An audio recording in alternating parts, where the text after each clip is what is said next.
We're live. Hello, guys. Welcome to Level Up session 48. We are here with me, Jonas, Wojtek, Darek, and our today's special guest, David Levy. Hi, David. Hey. Woo! Hey, man. Thank you for taking the time to, share some knowledge with us today. It's very cool. So let me first introduce David to our viewers.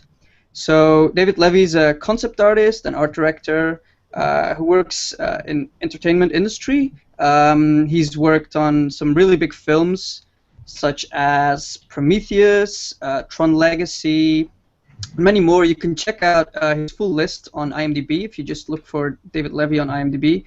You might have to dig through some different David Levys because I looked him up and there's like a list. Yep. So if you want to find him, David Levy that's him. Yep. And I will just share Darek's screen so he will show some of David's awesome work that he's done. So yeah, thanks a lot for joining us, and yeah, feel free to introduce yourself to our viewers. Okay.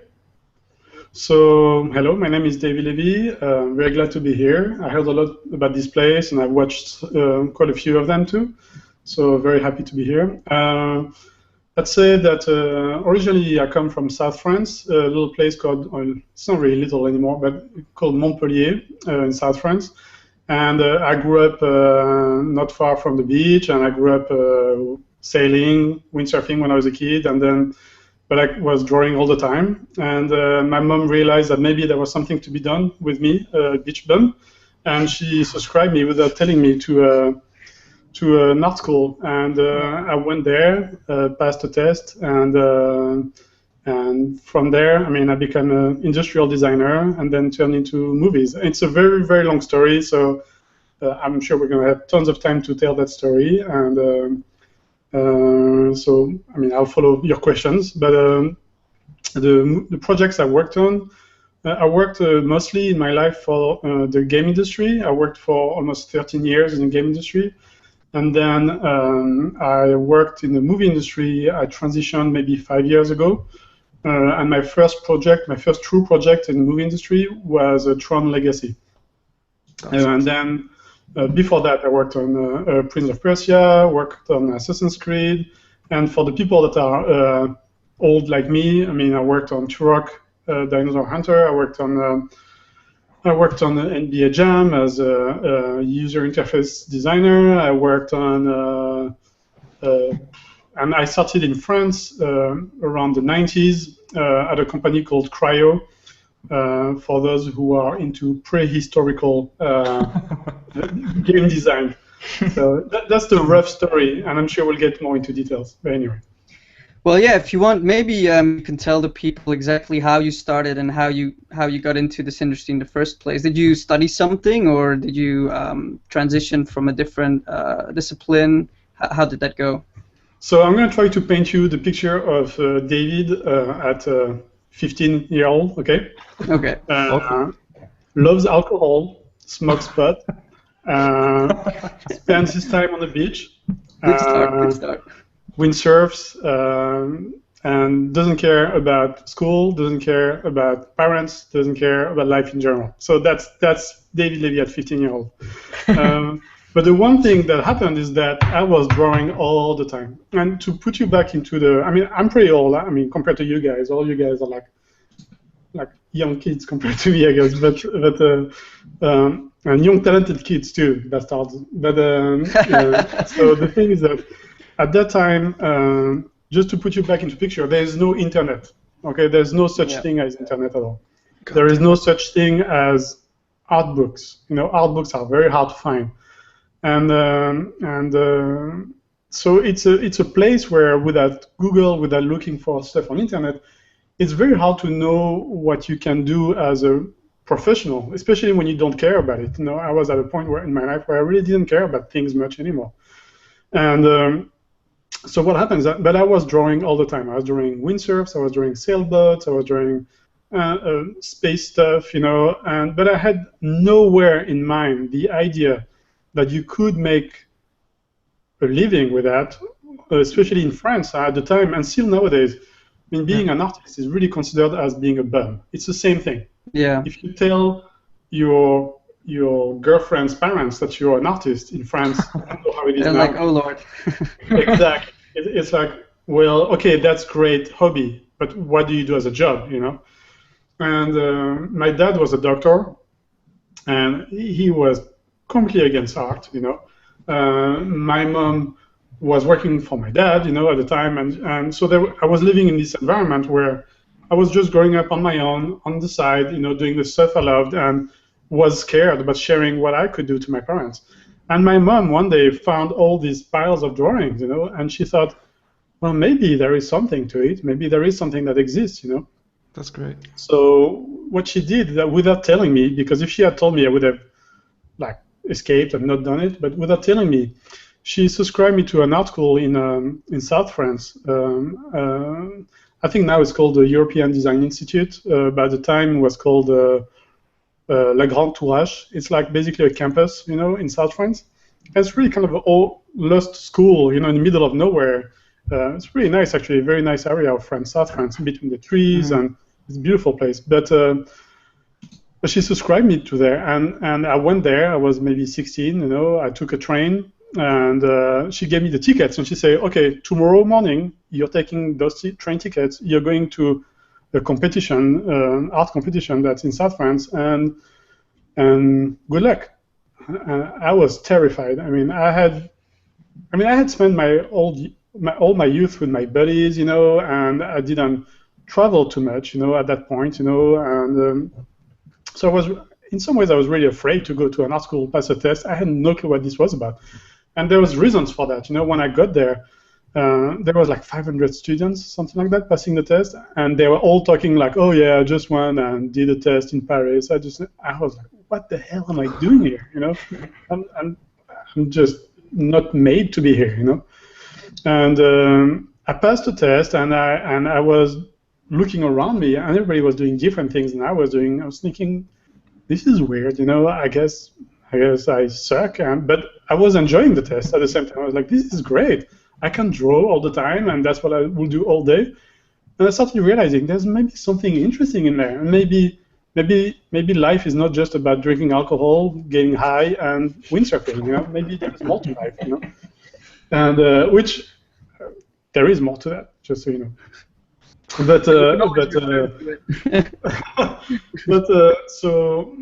at that point I realized, okay, well, I came back home, you know. I told my mom, you know what? I mean, I think I'm never going to be accepted in that school because I was doing something different from everybody. But I really liked it, and actually there is something interesting with it. So maybe there are other schools I can go to. Maybe I can do different tests. I don't know, you know. And to my surprise, I was accepted to the school. They were picking up 25 artists out of 500. So either they made a big mistake, you know, they didn't know who they were. I mean, maybe they got my stuff mixed up with another artist. Or there was something good about what I did, you know.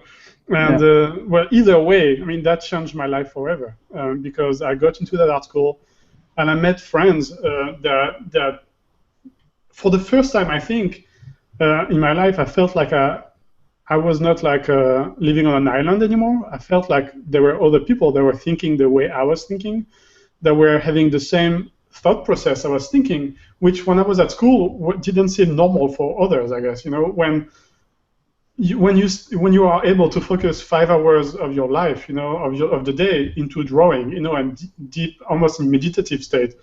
I mean, I don't think everybody understands that, you know, and I think for whichever reasons you do that, whether it's because you feel ostracized by others or because you feel that that's just the only thing that makes you happy, you know, either way, you know, you feel a little bit different from others, you know. Yeah. So when I arrived in that industrial design school, I mean, it was really like an awakening. I remember very clearly, I don't have the drawing here because, I mean, now I'm in the US and a lot of the artwork I did when I was a kid is back in France, you know. But I remember very clearly, like it was like a big size drawing, you know, that we had to do, and it was I had to draw with a pencil any detail that was around me in a big scale, and it was very symbolic because it was like a pencil drawing that I had to do of a key, you know, and I had to do it like big size, and you had to do it just to study the values. You see what I mean? Mm-hmm. And I was going at it, going like sketching, and I just felt like nothing was moving forward. And one of my teacher, after like 2 weeks of doing just one drawing, came behind me and looked at the drawings, like, yes, that's it. And he pointed like a very small area of the drawing, and he said, that's what you want. That's the kind of stuff you want, okay? And I realized that for the first time in my life, what I understood is that if you want something of value to be done ever, you have to work hard at it. And it was like an enlightenment for me. I didn't know that I had to work hard to get something done. I mean, I know it's everybody, your parents tell you that all your childhood is like, you got to work hard to practice and get better or whatever. But I think until you make the experience yourself, it doesn't mean anything. Yeah. And so I remember that moment to be key. Anyway. Okay, so so how did that progress further? Like, for example, when did you decide to move to the US? Was that because of a job, or did you just feel like in France you couldn't develop yourself in the same way, or what happened? So, I mean, and just to realize how slow things were going at the time, nowadays, I mean, on Facebook there are kids that contact me and they are like, oh my God, I've been in the industry for a year and a half and I'm not going anywhere. What the heck's going on, And I'm like, dude, chill out. 10 years to arrive in the US. The first 8 years of my life, of my industry life, the first 8 years, okay, all the projects I worked on were all canceled. 8 years of video game industry where none of the projects I worked on canceled. All of them canceled. Either the company boss, for example, when I was in UK, I started in France, but I'm going to jump quickly to the UK. I was working in UK, and we had started like a project off the ground with a friend, and the CEO came and said, well, I can finance you. And the guy, actually, we financed him. We didn't know. We had no clue, And after a year and a half or 2 years, the guy left the company and said, after spending all our cash on 2 trips to Egypt doing scuba diving, we said, oh, guys, by the way, the company doesn't have any money more, so we're closing doors. Bye. See you. So that's the kind of experience I've lived. I've lived experiences where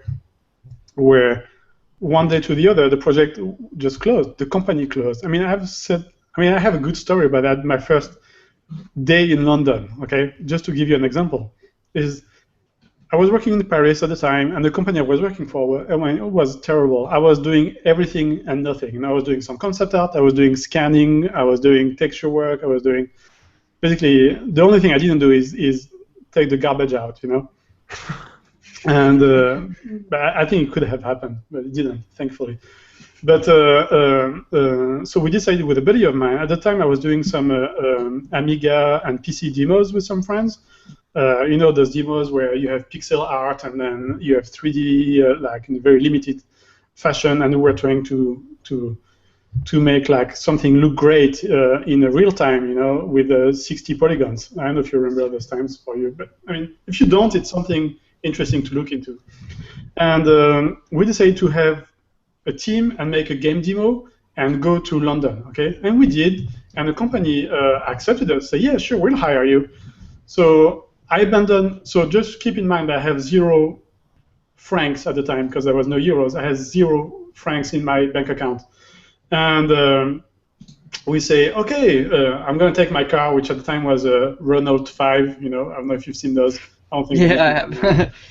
And I packed my car with all my stuff. I'm like, yeah, I'm going to London. I'm going to become a superstar, of video game, And we get there, and there's like 4 of us, and we're all super pumped up, and we arrive at the company. It's a really impressive company with like glass walls and stuff. We're like, whoa, and I have my luggage with me in the car, because I have nowhere to sleep yet, And I put my luggage in the arrival at the company, and then the CEO comes and talks to us and say, "Hey, dude, you guys want to come over? We're gonna have a company meeting." Like, yeah, cool, company meeting. Yeah, video games. Yeah, we're awesome. Life, wait, great. Okay, we get to the meeting, and the guy's like, "Okay, so here's 60 pounds. The company just bankrupted. Good luck." So that was my nice welcome into London at the time. God. So and it's winter, of course. It's Christmas. It's snowing like freaking hell outside. Ooh, that's bad in London. Oh yeah, there's Country you just- know, of course. Yeah. There's a ice on the road. You know, there's ice on everywhere. You know, it's one of the worst winter London has seen. And there's the three of us. And one of us says, "You know what, guys? Good luck. I'm out." You know, goes to his parents back in France. And the thing is that I don't have money. I don't have enough money to pay the gas to go back to Paris. You know, I'm too ashamed to call my mom and tell her, "Hey, mom, I'm stranded in London. Can you help me?" Because she doesn't have money anyway. You know, so we're like, "Fuck, what are we gonna do?" You know, and so what we do is that at night, and I hope there's no lawyer listening to this, but at night we go to the company. And the day after, the bank was supposed to come by and take all the computers out and take them and sell them, you know, because that's what happens when a company gets bankrupted. So at night, so imagine snowing, imagine ice, and you have three young, I don't know, I was 19 at the time, three young French dudes that are getting into a building, taking the computers, taking the Wacoms, and shoving them into the back of a Renault 5 and escaping, basically. And, Really? Yes. But that was the only thing we could do, you know. I mean, and we decided, okay, you know what, guys, we're going to do a game demo, and we're going to sell the game. And so for 1 week, actually for 2 weeks, we had an apartment that was rented by the company and was already paid. I don't know if you know Croydon in London. Yeah. Yeah. You know how beautiful Croydon is. You know, beautiful Pretty Croydon. badass area. Yeah, it's for those who don't know Croydon, it's not a very exciting place to live in, and it's very cold. And the only thing that was exciting for us was the 7-Eleven, where we could buy like frozen chicken nuggets for $2 or something. So that was great. And we moved to Croydon, where this apartment was. There was like a 10-inch how do you call that on the ground? You know, like hairy stuff on the ground. Hairy stuff? Yeah, on the ground, you know, to make the place look good.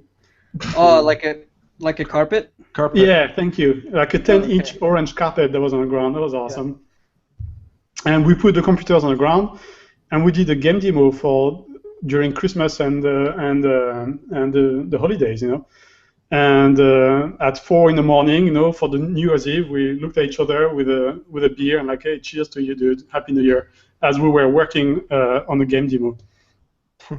And for the rest of the time, and I'm going to cut short that story because otherwise it can go forever. But so once we had the demo, there was feeding. I mean, think of it. There was a game demo. It was a level of a racing game that was feeding on one floppy disk. You know, that's how talented our programmer was. And we went to the first company. I think it was Virgin at the time. You know, Virgin Entertainment. And we went there. And we were at 11 a.m. or something, like unshaved, and anyway, we put a floppy disk on the counter downstairs, and we say, "Hey, we have a game demo. Can we show it to you guys?" And people were like, "Yeah, I don't know." They take the floppy disk upstairs, they give it to a producer. The producer comes running downstairs, like, "Guys, come on over. Yeah, great demo. Let's have a talk, you know." So we had a pretty cool game demo, you know, and we got a few companies interested. And what we noticed is that when we were going to appointments at 11 a.m., they were offering us the lunch, you know. So that was our way to get food for the week coming, because we had no money. When I'm saying no money, not enough money to buy food, okay? And we're like, that's freaking awesome. We're going to have free lunches for a week. So that's what we did. We did all the companies that were in London for a week, meeting them at 11 a.m. We knew they were going to about the floppy disk, and we knew that we were going to have a meeting, and they were like, "Hey, do you want to have lunch with us?" And like, "Oh, like, sure. Yeah, it's the right time." Exactly. So we did that for a week. We went to see Virgin, we went to see Eidos, we went to see. There's so many companies that at the time existed that don't exist anymore. But that's how we got food for a week, and we got finance to do our game. For like a few years until, as I said before, the CEO took off with his car and abandoned us. But anyway, so that was my introduction to London. Anyway, so that's a crazy story. That was my way in the entertainment industry. Here you go. So can you give us a rough sketch? You don't have to say exactly which year this was, because then the lawyers might get on your ass. But can you give us a rough sketch, like which time we're talking about, or? Yeah, that was the 90s. That was probably 95, maybe something like that. Roughly. Yeah, roughly. I was 3 back then. That's awesome. Yeah. Right. I have lots of stories like that, but I mean, I guess they'll come up once we get there. But anyway, so that was my introduction to that's really the entertainment industry. Sharing that, that's awesome. That's devotion. Well, speaking of your early days, maybe we can have a look at some of your early bad work, because the viewers love making fun of us. So if you can. You can share your screen and show us some old stuff. Let me show. Which one is the first one I can show? I mean, the earliest one I have is really. I mean, that's the only one that I have left. Can you guys see? Oh, I have to share the thingy. Yeah. Thingy. People love your stories, man. Already, you can see it in the chat. Can you guys see this? Yeah. Okay. So with my badass signature at the time.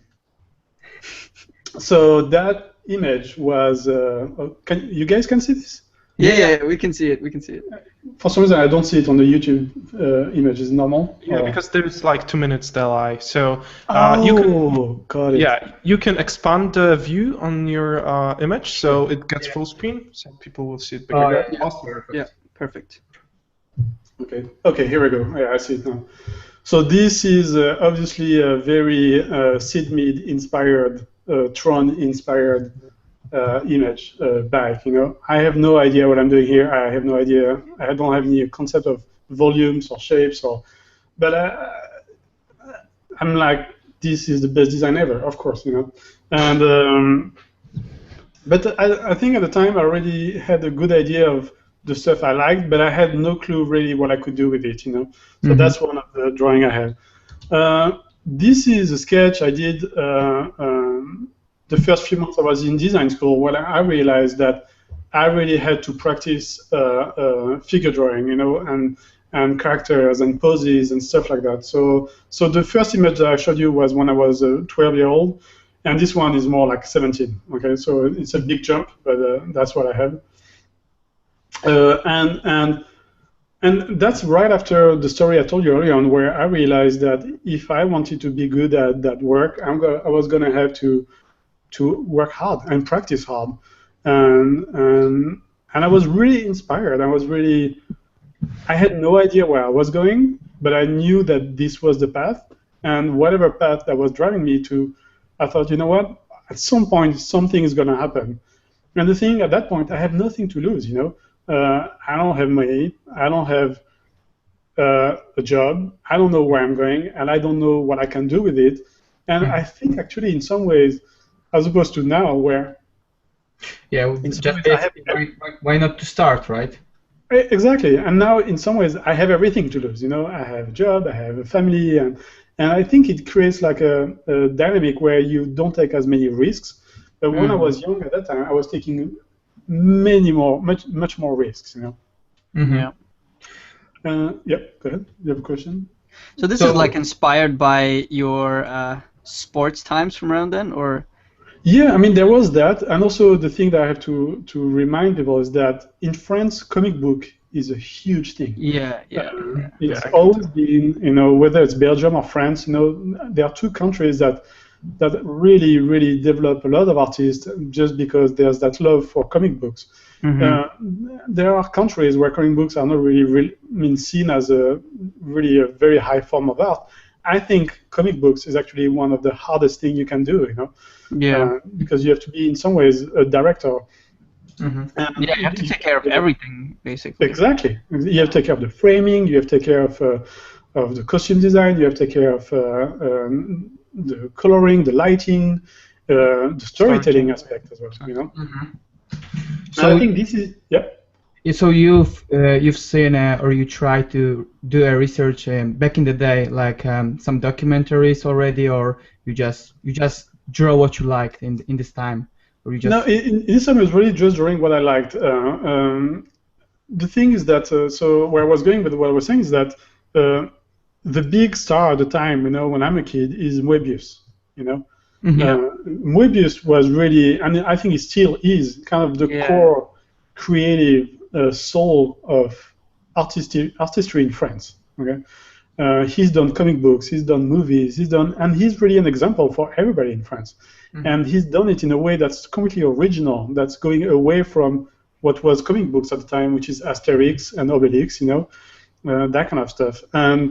And the thing to remember is that when I'm a kid, both my parents work very hard, and every night when my mom is supposed to pick me up from school, I have like 1 or 2 hour wait. And what I do is that I go to like a small store next door where the people there like me, and they say, okay, just sit down and read comics. And there were tons and tons and tons of comics. There were like American comics, X-Men. There were French comics, Moebius stuff. There were even like erotic comics. I'm a freaking kid. I'm 10-year-old or something, and I'm reading through everything. I don't care. I'm like, sure, that's interesting, and I have nothing else to do. And I think this is what forged me as an artist, is reading all these comic books. I mean, I have read everything at that time, I think. And I think this is what's echoing into those sketches, is the inspiration of comic book. Yeah, I grew up around a lot of French, because in Belgium we imported a lot of French comics books as well, because the country's half French, so most people are able to speak and read French. And yeah, I was always really amazed about the quality of the work. Like I feel like I can also really like recognize styles. Like I feel like a lot of French artists have this really beautiful, unique style that's like French. I don't know how to put it, but it feels different than for example Marvel comics or something. It's got a different flair to it that I really like. I think what you just mentioned is very, very important. When you're saying, for example, I don't know where their style came from. The thing to really think about when you're saying that is that every artist, whether it's myself, whether it's you guys, whether it's the comic book artists you're mentioning, we are all, it's like a giant Tower of Babel, we're all built on the shoulders of the artists that came before us, Yeah. And the thing is that what's very funny to me is that to see a lot of the young artists nowadays that work, I see how I know their inspiration. But the thing is that they don't know their inspiration. And it's at the same time there's like a mixture of sadness about it, knowing that Moebius and Sid Mead and Ron Cobb, those guys paved the way for all of us. At a time where there was no Facebook, there was no YouTube, those guys created the artistic world that we live in. Those guys made it possible for us to have a job, to have money, and to have a living making what we do, But it's very interesting how a lot of people don't realize that and don't understand that any artist you see is not really self-made. We are made on the shoulders of the people that were here before us, whether we know it or not, Anyway, and that kind of goes kind of about everything in life, don't you think? Like, all the knowledge that we have, like about technology or philosophy, we're always building, and that's kind of the beautiful thing about human civilization and about culture, is that we keep progressing from what exists before. And I think, honestly, and I think that's why art, in some ways, I really believe that art is the saving freaking grace for humanity. I hope so. I mean, when you think about it, if you see how many people forget about history, forget about like people killing each other or stuff like Nazi in Germany or France, people have a very short memory, Yeah. And you see, like, you just take like a freaking recession, and all those demons come back. All those demons are back and telling us, well, racism is still here. People don't accept each other. People are ready to kill each other just because there is a recession. And suddenly everything goes to shit. Or if you see people like slowly, you have homosexuality being accepted and stuff like that, and then suddenly there's a recession and everything goes to shit, And if you see like Ebola suddenly arrives, and people say, oh yeah, that was made by the government, like it's very funny how people have a very short memory because all those problems have arrived before, and we're just reliving them. And the only thing that I think progresses on the shoulders of the others is art. We are moving forward. Whatever happens, and we're learning from, whether we know about it or not, we're learning from previous artists, and we're trying to it's very strange because it's almost like as if art was like reflecting whatever happens in humanity into visuals in more unconscious way. Anyway, this is getting very spiritual. Yeah. And I think the other way around as well. I think art sometimes also influences things that happen in the outside world. Definitely. And it's so amazing how, a good example of what you're saying is, for example, when you see all those Apple stores, and all white and white ground and lit ceilings and whatever, these designs directly come from 2001: Space Odyssey. Yep. And no one knows about it, and that's the beauty and the weirdness about the work we do, is that we do influence, like you said, the world we live in, but no one knows about it. It's like this unwritten message that will die with us, Anyway, I'm getting poetic now. To give another quick example, I know that Minority Report actually influenced a lot of modern technology that works with like gestures and things like that. Definitely, actually, before it didn't exist. And even more than what you're saying is that, to go exactly what you're saying is that the guy who did those designs in Minority Report, who is a guy who used to work in Hollywood, is actually working for companies to design those for the next few years so that they do exist, Yeah. That guy now that's his job now. It's just so very guys, interesting. You have a responsibility. Draw very, very cool spaceships, because then maybe your children will be able to fly those to other planets. That sounds pretty awesome. Cool, right? That sounds pretty awesome. Anyway, so the drawing that I have right now up, it's a little later after the sketches I showed you, where, at first I was just doing line work, like you saw those guys jumping around or whatever, and then I was becoming, when I realized, as I said before, that what was important is to really practice all the time and things like that, I realized that I had to try every medium I could. So this is watercolor, for example. This is just pen and ink. It's very hard to see, but I think I have a better image somewhere here. This is pen and ink and pencil, and I was so hungry for trying stuff. And that's one thing that I tell students when I teach is try everything. Try watercolor, try acrylics, try I don't know, noodles, I don't care, whatever, toilet brush with ink, You never know what can happen, What's a toilet brush? and you never know what may happen out of that, Yeah. This one needs to be rotated, but I don't know if I can do that. Where is it? Oh, I just escaped. Let me see. Here, I'm going to rotate it. This is, it's really hard to see. It's a badass robot with skulls everywhere. Awesome. That's shooting it up. Yeah. And yeah, actually at the time, the inspiration, I don't know if you guys, it's pretty old school, so I don't know if you ever heard of ABC Warriors. No. Oh my God, guys, come on. Yeah, but Come on, you have to remember when you were stealing computers, Wojtek was 3 years old. What do you expect? That's true. That's very true. Mama. That's very true. So they would just say, "Come to Papa, Wojtek." Exactly. Yeah. That's all I could hear. And that's funny. So you would just make noises then. Yeah. So here you're doing some Renault designs or what? Yeah, so this is in industrial design school. That's when I started understanding about, about perspective, about character design. I was very inspired by Japanese mangas at the time, and my dream, as you can see on this image, is to work for Renault. Remember when I told you I had a Renault 5? Yeah. I was like, I want to be a designer for a car company. So this is a sketch that I did with a pen and marker and pastels. And at the time, once again, remember that there's no such thing as a Wacom. There's no. Photoshop is PS1, something like that. Photoshop version 1. Yeah, very, very basic. Exactly. So I don't know if I can rotate this. Rotate. No. Can't rotate. It's interesting to see how the quality has already made a leap. You know, like suddenly you start to understand how perspective works, and you're able to draw something with depth, not just flat.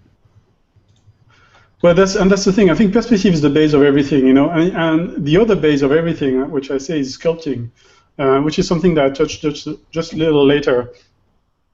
But I'm sorry, these for the bad creative images. No, these were taken with my cell phone in France. But this is another example of vehicle design and just taking a base and trying to do side views. But the industrial design school, I think, is a very, very good base in order to work in the entertainment industry, because it forces you to think about perspective, but also how things are built. Functionality, right? Yeah. Yeah, the design aspect is something that a lot of people forget about, and Exactly. They underestimate the importance of it. And that's the thing. The design aspect of it is as much a muscle as the illustrative side of it. You know, when you're illustrating, it's a muscle that you're building up. It's like going to the gym every day and you have more muscles. Well, it's the same. And design is exactly the same. If you don't practice your design skills, well, there's a lot of chances that your design skills are not going improved. You know. Yeah. This is an image. It's really bad scan and whatever, but it's just to show you the first script I ever wrote when I was in design school. On the bottom right is the first storyboard I ever did, and bottom left is the first 3D model I ever did, and that was 93. Wow. So, what software were you using back then? That was on an Apple computer, and I can't remember the name of the software, to be honest. I think it was called 3D. I can't remember. Sorry. Maybe it was just called 3D. You're joking, but I think it was something like that. 3D. I don't know. The 3D tool or something like that. Seriously, it was something like that. So these were still 90s, right? Yes, still 90s. Yeah, early 90s. Before I moved to London and Paris. Jeez. Okay. This is a marker sketch of a robot with ink and gouache. And you can notice that my signature is almost as big as the painting, with probably tells you how much ego I had at the time. And something I noticed as well with young artists, they do exactly the same thing I did, which is you're so proud of your artwork that your signature exactly. Looks like a Power Ranger, by the way. Exactly. Way before Power Rangers.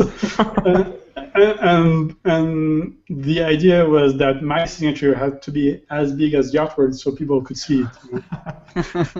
Well, that's a good marketing, right? Yeah. So that was in design school as well. That was the 90s. This is just, I was a big comic book fan, as I said before, and this was just some sketches with Spider-Man. I was a big fan of Spider-Man at the time. I'm gonna wait a little bit for it to come online. So practice like the poses and anatomical stuff. Yeah. But yeah, and the anatomy is obviously horrible. You have some foreshortenings. I don't know if you can see my There's some pretty funny poses in there. Exactly. This is more watercolors, and I was trying to do portraits, you know. And on the left, and for these I was obviously using references, using watercolor and gouache, you know. So I was trying everything, as you see. You know, I was doing marker, I was doing gouache, I was doing watercolors, I was doing inks, I was doing computer 3D when it was Photoshop 1 once again. I don't think I have. Yeah, here we go. This is my first image done in Photoshop. Let me see if I can rotate it first.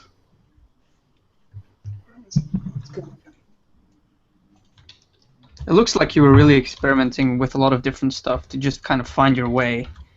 That was exactly it. No, it was. Honestly, I was just hyper and ADD. You know, I was getting bored with something, so I was jumping onto something else. You know, and in some ways, I wish now that I'm much older, I wish I'd still had that energy in me, that desire to try new things. I still have it a little bit, but it's much less hectic as I used to. Yeah. Yeah. But I guess that's normal that tends to fade a little bit over time, Exactly. So that's the first Photoshop image I ever did. I love that logo on that bottom right. Yeah, yes. New Deal, so beautiful. Century Fox. Yeah, that's Oh, the yeah. funny.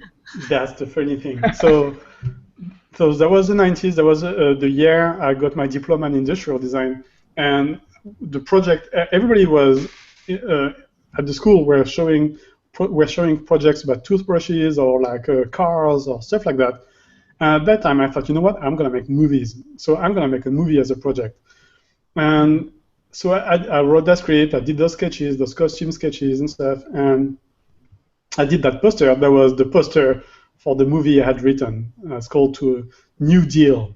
Where I have no clue what the story was about. It was just a dude that was chased by robots. Just an epic name, New Deal. Exactly. Whatever it was a new deal. Yeah. And I think it was a dude chased by robots in corridors of a spaceship. That's what it was. Something like space, like Dead Space or something. Sounds pretty much, yes, exactly. They stole it from you. And the funny thing is that, as you say, on the bottom right of the poster, I put a very badly cropped 20th Century Fox logo. That's so funny. Later in my life, I mean, I'm working currently for 20th Century Fox, and Prometheus, of course, I worked. Yeah. Anyway, so that's pretty funny. Like almost like a message sent to myself from the past, Yeah, exactly. Yeah. That's how much you really wanted it, and yes. Like I cannot imagine what was the feeling when you finally got to work with these, let's say, logos when some time has passed. So it's very strange because until today I never really thought about it. And just showing it to you guys. I mean, it's funny because I'm just someone who's asking, what the heck means to another dimension? Well, I have no clue. It's just so cool that you're going somewhere else. Exactly. And just to remind you, at that time, I speak English like a Spanish cow, which, just so you know, Spanish cows don't speak English. I would love to talk to Spanish cow. So I have no clue what it means, to be honest, to another dimension. I probably do a little bit, Let's see what's the next image. Oh, of course it's flipped. Sorry guys, I have to That's all right. Flip them back again every time. We can test the abstract qualities of the composition that way. Yeah. So this is another example of mixing techniques. It's pastels, it's gouache, acrylic, and on the right it's supposed to be Tom Cruise, which doesn't look like Tom Cruise at all. His nose is pretty accurate. This is more poses. How can I rotate that again? More ink poses. Mm-hmm.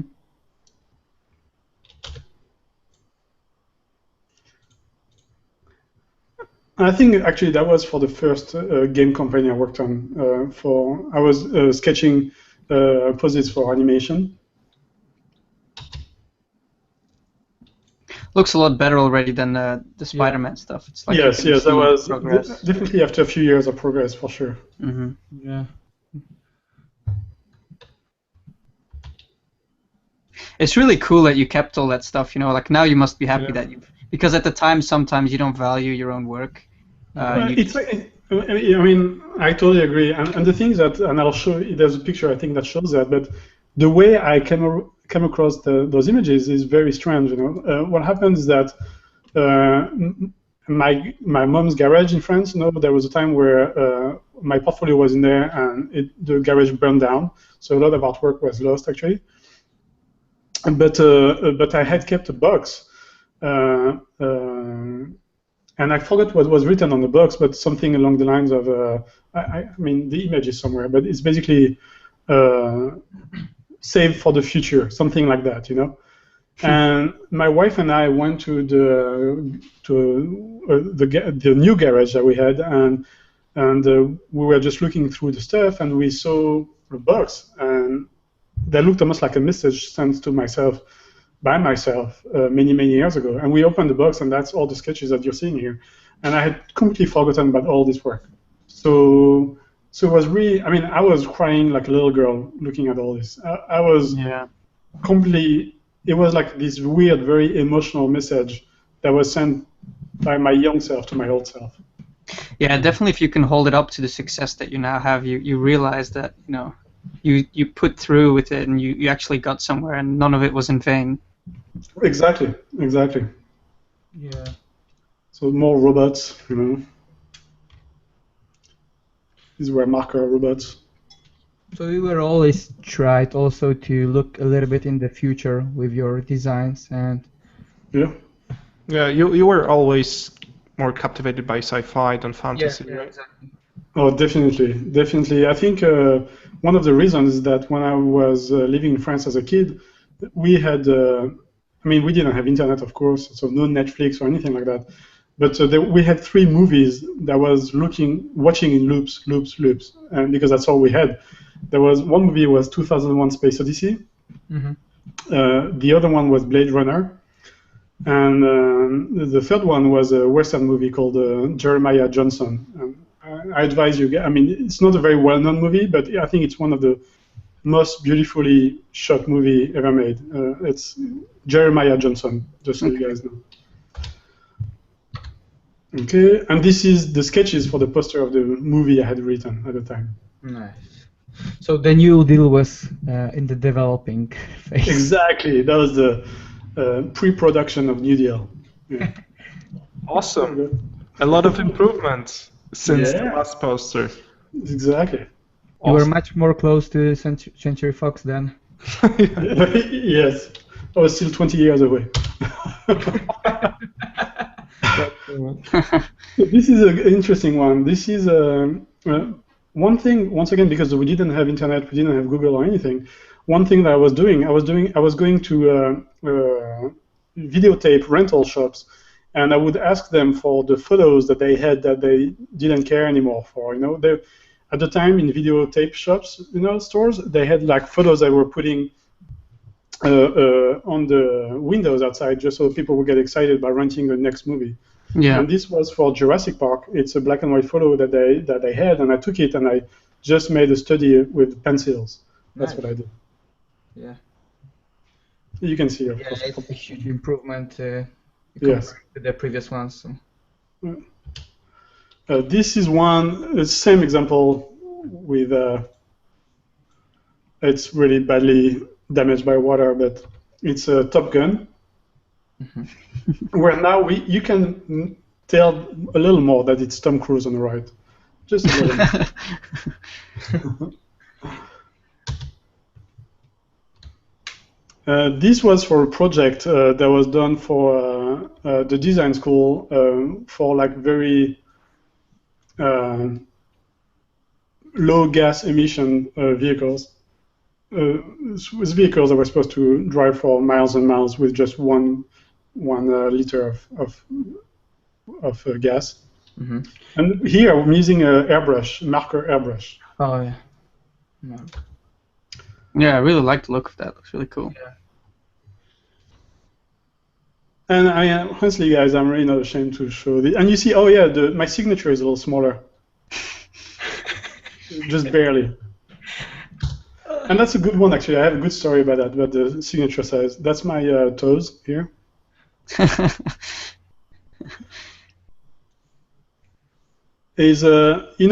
When I was young, I had a horrible ego. I thought I was the best artist in the world. I thought that I was gonna be the next superhero alive and stuff like that. And I remember the first job I went to, which is at a company in Paris called Cryo. I went through the doors and I was like, I am the best in the world. I'm going to show them what I can do. And I remember coming in the studio and I thought, oh, crap, of course I forgot the name of the artist, but there was like a painting that was the size of a wall of a gorgeous, like a couple embracing, and that was done only with one paintbrush and watercolors. And the guy did that in one setting, like maybe an hour drawing. And that was the most beautiful drawing I've ever seen in my life, And at that point, I realized I'm just a little piece of shit, you know. And I understood that it was going to take me my whole lifetime in order to become as good as that guy. And I think it was a really good lesson for my ego to understand that there is always someone better than you. Whether it's something else you're doing, whether it's character designs, creature designs, vehicles, or environment, there's always someone better than you. And I think having the aggressivity when you're young to become the best or whatever, but I think at some point artists come to the realization that they are not the best in the world. Yeah. So that was good for the ego, and I never got a bad ego ever again after that. Oh, these were some caricatures.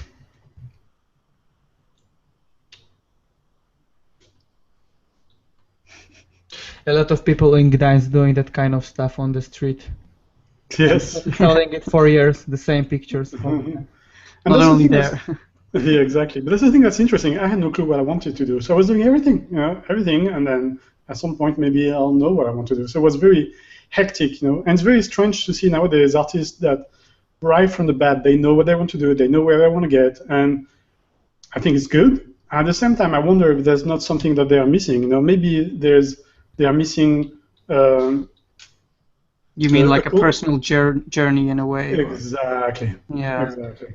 It's different because there's such an abundant amount of information out there right now. I mean, and Level Up's not helping. I mean, it is helping, but it's making everything so much easier. And the learning curve, you can see how the learning curve just changed. Like you can tell with you, like your large part of your journey was exploration just through trial and error. Yourself. Exactly. And now there's so much stuff that people, you can buy a Gumroad video or you can watch Level Up or whatever. Yeah, very true. And you're skipping a huge part, but somewhere there's also beauty to exploring yourself and finding everything out yourself and progressing slowly. Yeah, and being also much more original, I guess. It's like if you explore on your own with limited resources, and to compare to these days, like Jonas said, that you can buy everything and just learn from others. That it wasn't back then that easy. But I think when you're talking about originality and being unique and stuff like that, that's something that I think is not necessarily understood by everybody. But I think one of the very important things is to realize that to be unique, you have to embrace again who you are. Because at the beginning, as an artist, what you do is you imitate, because that's all you can do very often, and it's very hard to be an artist that right away has his own style and things like that. I think it's pretty much impossible unless you're a genius, And I think to develop your own style, you have to go back and know yourself, And I'm saying that because, for example, for me, what I realized is that what was really inspiring me was the stuff that I had experienced as a kid, sailing with my dad, sailing with my parents, and if you look at my artwork, a lot of the stuff I paint are very inspired by sailing. White architectures that look like sails and things. Oh my God, that's horrible! Jesus Christ. Yeah, actually, it's cool to just look back and just see what you experience in your life to help to develop something that is kind of only you and shows and express yourself. So yeah, there's so much enthusiasm in all of that you're showing us. There's like, wow, I can do this, I can do that, and had a lot of energy. There's a lot of freedom and energy, definitely, in what I'm seeing now. Just unstoppable, David. David. Taking every tool possible and making his way through. That's exactly it. And this is after design school, by the way. I went to interior architecture school. I went to architecture school in Holland in Maastricht for 1 year. And I didn't mention it before, but aside from smoking pot there, what was very, very eye-opening there was the idea that in Holland, the teaching system is much more open. And they were offering us the choice to do many more things than what I could do in France. In France, they were looking at me like with a kind of a weird eye, like, well, this is great, your movie stuff, but dude, you're never going to work in movies, so you should go back to industrial design as soon as possible, do toothbrushes and stuff like that, so that you can have a job, you know. And I felt that it was wrong. I felt that it was very limited view on things. And when I arrived in Holland, I think it really expanded my horizons, because in Holland, when I was in architecture, they were like, I arrived at school, and they're like, and I'm asking them, okay, so what do I do today? So what's the project? What should I finish for next month? Or which is the way things were in France. And in Holland, they told me, well, I don't know. Do you want to learn photography? I was like, okay. Do you want to learn sculpting? Like, sure. But isn't that going against my diploma of architecture? I'm like, yeah, sure, yeah, but you can do whatever you want. You know, you're old enough, you can choose what you want. As long as you do your architecture projects, you can do whatever you want. And I think that was the first time in my life that I was given the ability to do what I wanted, to be free. And that's what you're noticing in those images, is that I could do anything. I could do sculptures, I could do photography, I could do sketching. I was going, when sometimes it was supposed to be at a class, this is a good example. I drew this just outside the school in Holland, in Maastricht. I thought, you know what, I should do figure drawing, or I should do live drawing. So I went outside and I just drew a tree, you know, and I learned something while drawing that tree that I would have never learned just doing industrial design. And I think that was great about going to Holland. Anyway, so it's a little story on the side. Yeah, so basically they just helped you with extending your skill set and gave you more freedom. Exactly. Nice. Yeah, the Netherlands has always been a kind of a progressive thinking country, in my opinion. I think I totally agree. Totally agree. I love Holland. I think it's a great country. Actually, you know, when I watch Dutch television, I'm surprised about how open they can talk about things on television and stuff, and you know, yeah, exactly. They're not too concerned with being politically correct all the time, because they realize that being open is the most important thing, and be able to make fun of things, you know, and in that way, like, disarm all these stigmas and stuff like that. That's exactly it. That's exactly it. And I think it's a great attitude to have, even as an artist, never to take yourself too seriously. Yeah. I mean, because, I mean, why be serious? You know? Yeah, why so serious? Yeah, exactly. Yeah. Happy you got the. Of course, we all got it. Every viewer got it. So this is an interesting one. I think it's the first time ever that I was trying to do a sci-fi environment.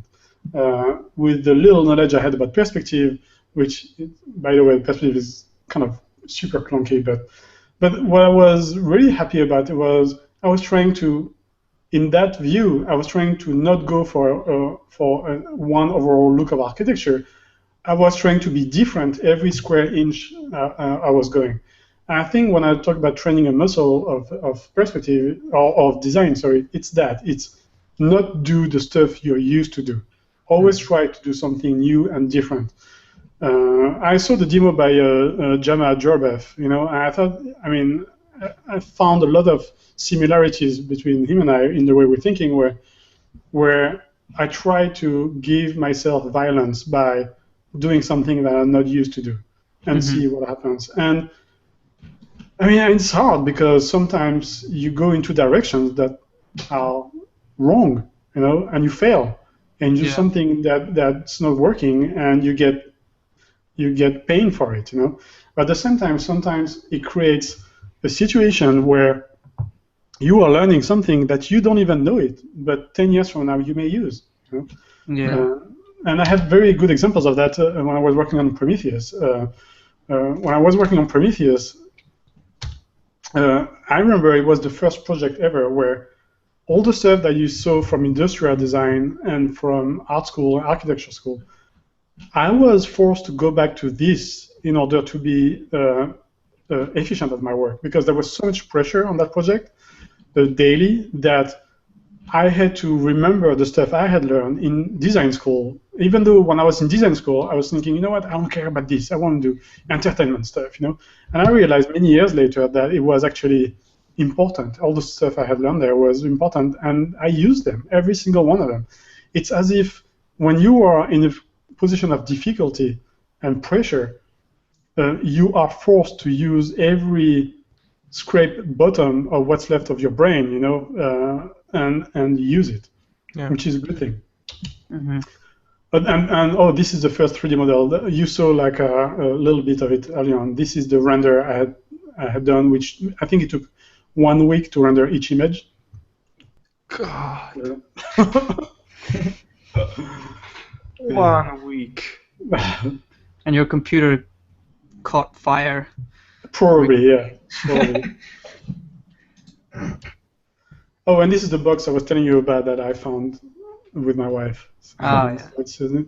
Pandora's box. Oh, here we go. It says old drawings to keep with underlined. To keep is like separate, like not to throw away. Exactly. Exactly.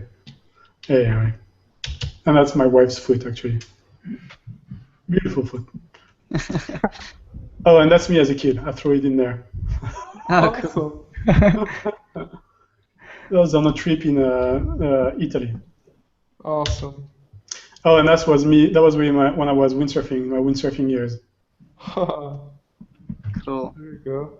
Do you think like there is some kind of a parallel for you between doing all these extreme sports and drawing? Like, because I find that you need some kind of a courage to actually go out to the sea and windsurf like that. And when I see your process with like discovering your drawing abilities and different medium, I feel like you had the same kind of courage to just go and do all that. Yeah, it's very synonymous. I agree.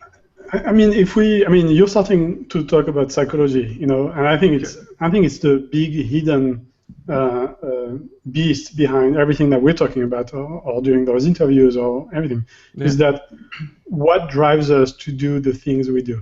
Mm-hmm. I did a presentation at Melman. I don't have it here. I wish I had it here, but I don't have it here. Yeah, I was there. I remember. Oh, yeah, that's true. You were where I was talking about that, and I think because my parents were never there as a kid, you can call that child neglect. Okay. Yeah. And I think it was very hard to me to find myself, to find who I am, because I didn't have my parents to show me who I was really. Usually you have parents that are here and they tell you, oh, that's good what you did, or that's bad what you did. And I think that's why I went through all those extremes. And I think more than the courage to do all these things, the reason why I was doing all these things, because I was in some ways stupid, I was taking crazy risks, when I was skydiving, when I was windsurfing. When I was windsurfing, I broke my spine. When I was skydiving, that was not smart of me, I think, to skydive, because you can die, as simple as that. As much as I loved it, I loved every minute of it, I think it was out of despair of not knowing who I was. And the only way that I had understood to find who I was to put myself in very dangerous situations and to put myself at risks. I took risks when I was windsurfing that were insane. Once I had one of my buddy that took me out of the water because I was drowning.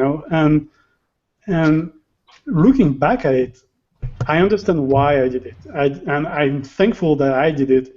But at the same time, I feel lucky that I'm still here to talk about it. And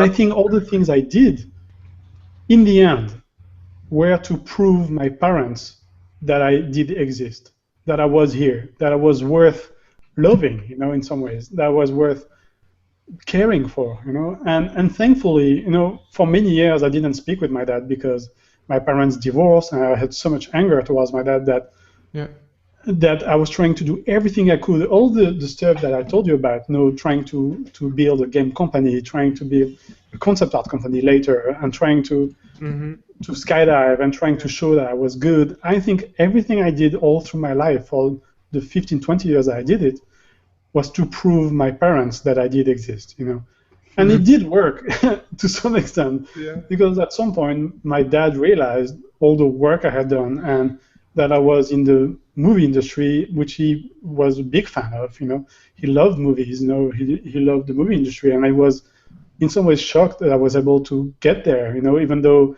I started as a bum, in some ways as an artist bum, like people saw us artists in France, and I was lucky enough that this happened before my dad's passing away.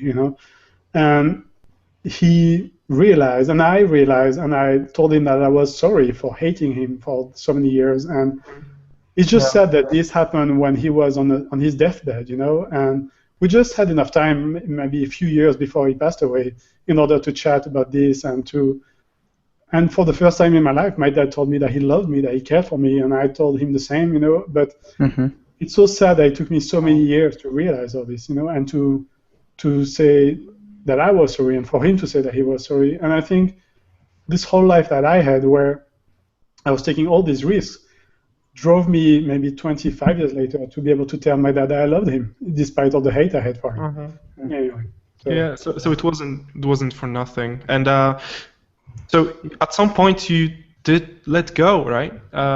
You started, you had to find a new purpose, right? Because once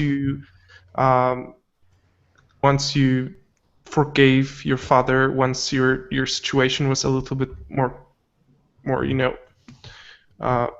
clear, then you had to find another purpose, because you know that hatred, maybe some kind of guilt was driving you, and suddenly it's gone. So what? I mean, that's a very good very good point. Is that this all happened? I mean, when my dad passed away, I mean, I was shocked, of course, when it just happened. But I think the biggest thing that I hadn't realized is how much impact it would have on my life. I think from the day he passed away, slowly, first of all, I fell into depression, like a really, really dark depression.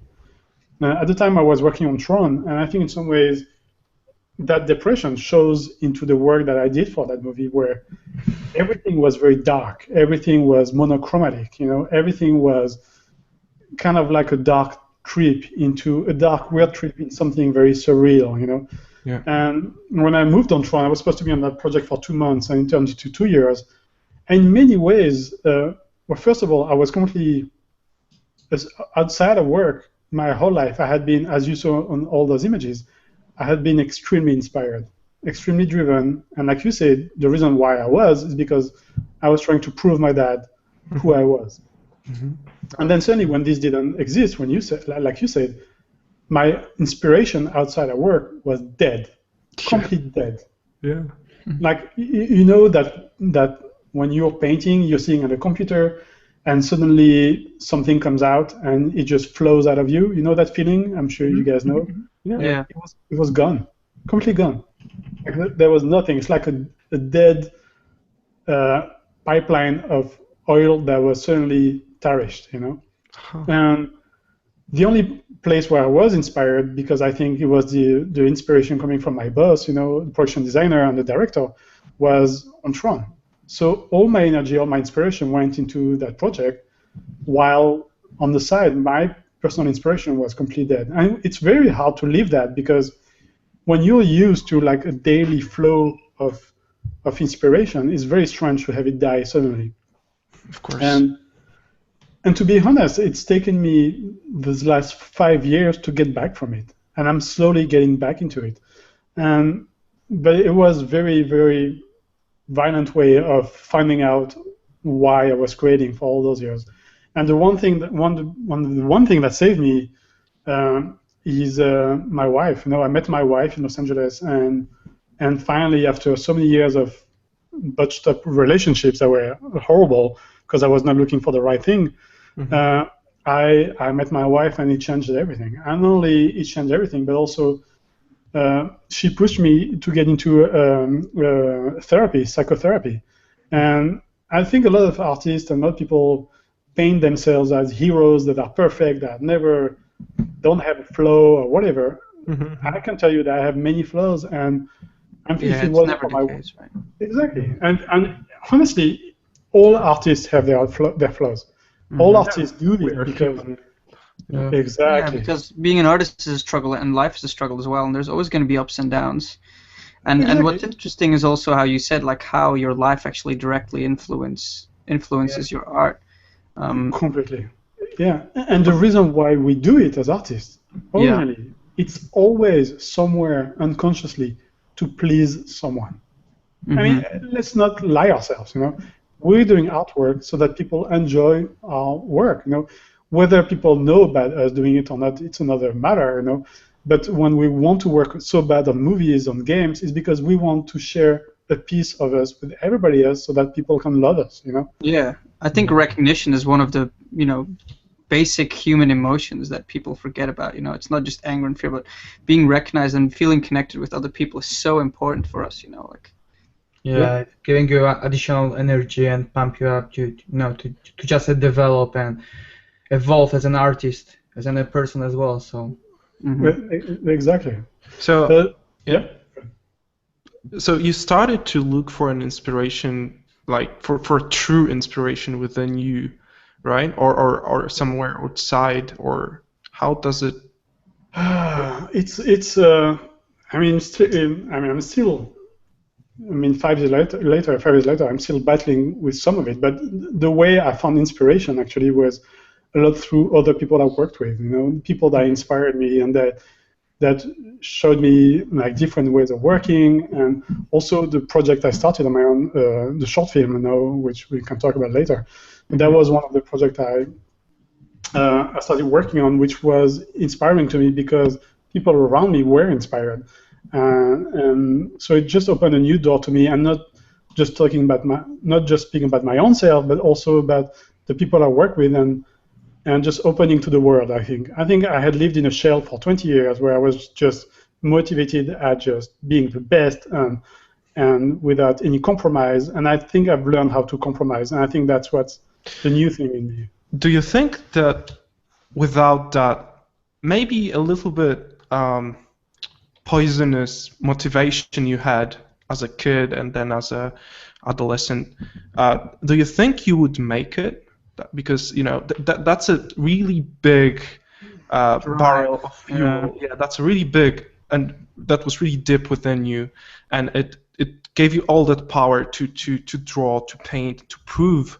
Do you think you would be able to do it without it? Yeah. I think it's a great question, because I've asked myself that question many times, and I think that so many little parameters in your life can change your life entirely.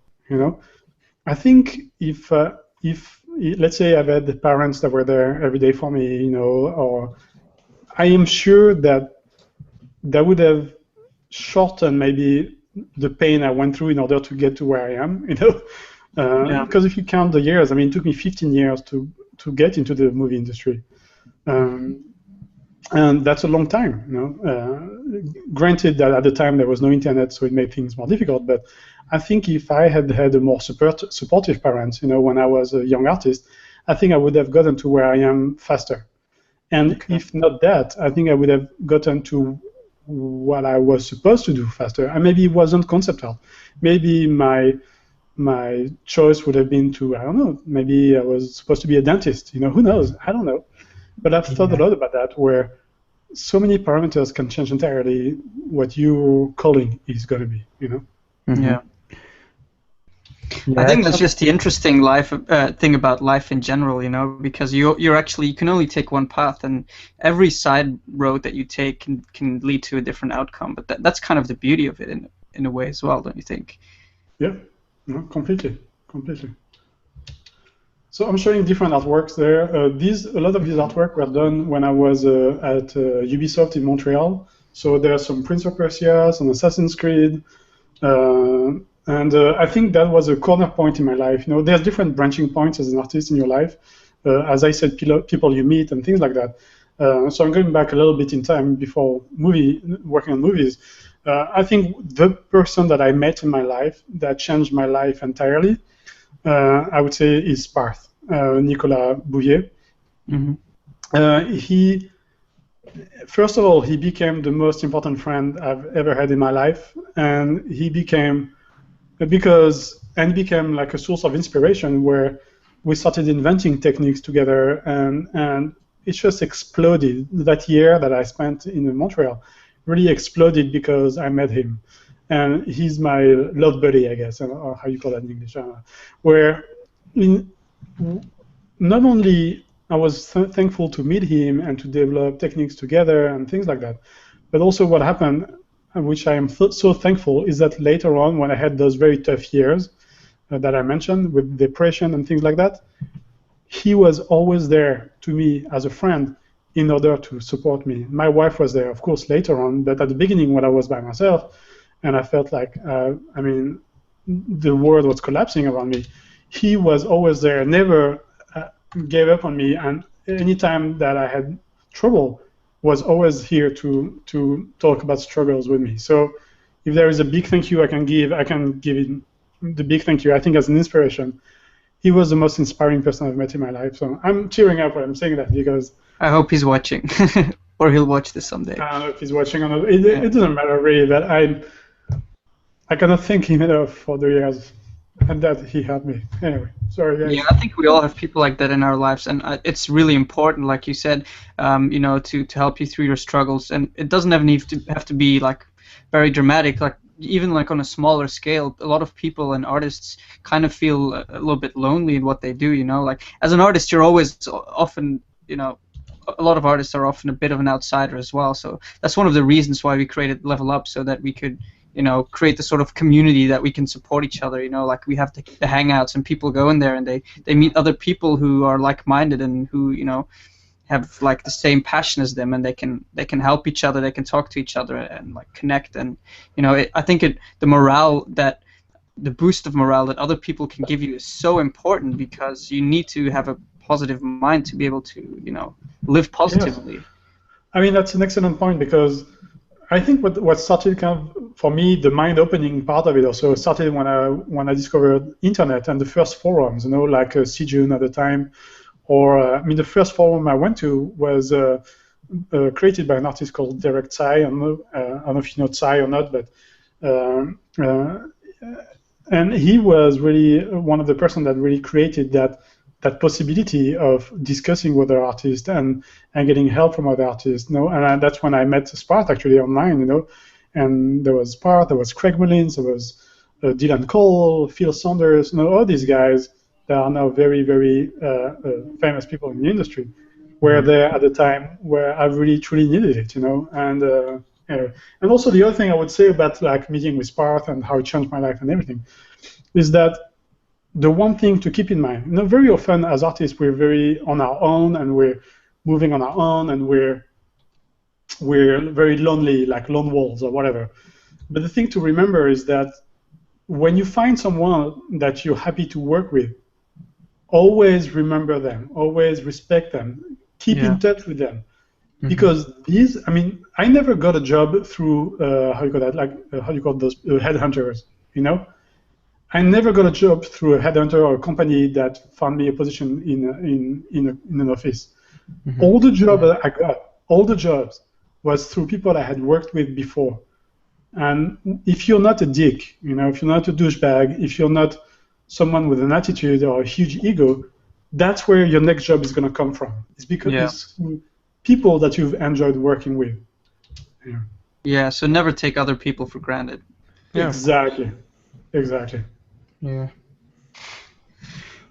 Wow, this is an amazing bomb of information, David. Thank you so much for sharing your stories. It's really inspirational. I'm really glad that we can like sometimes take it a bit to a different avenue than just you know, brushes and technical stuff. I think it's very important to, you know. Well, I mean, to be honest, you know, I think I'm at a point in my life where I'm learning from you guys.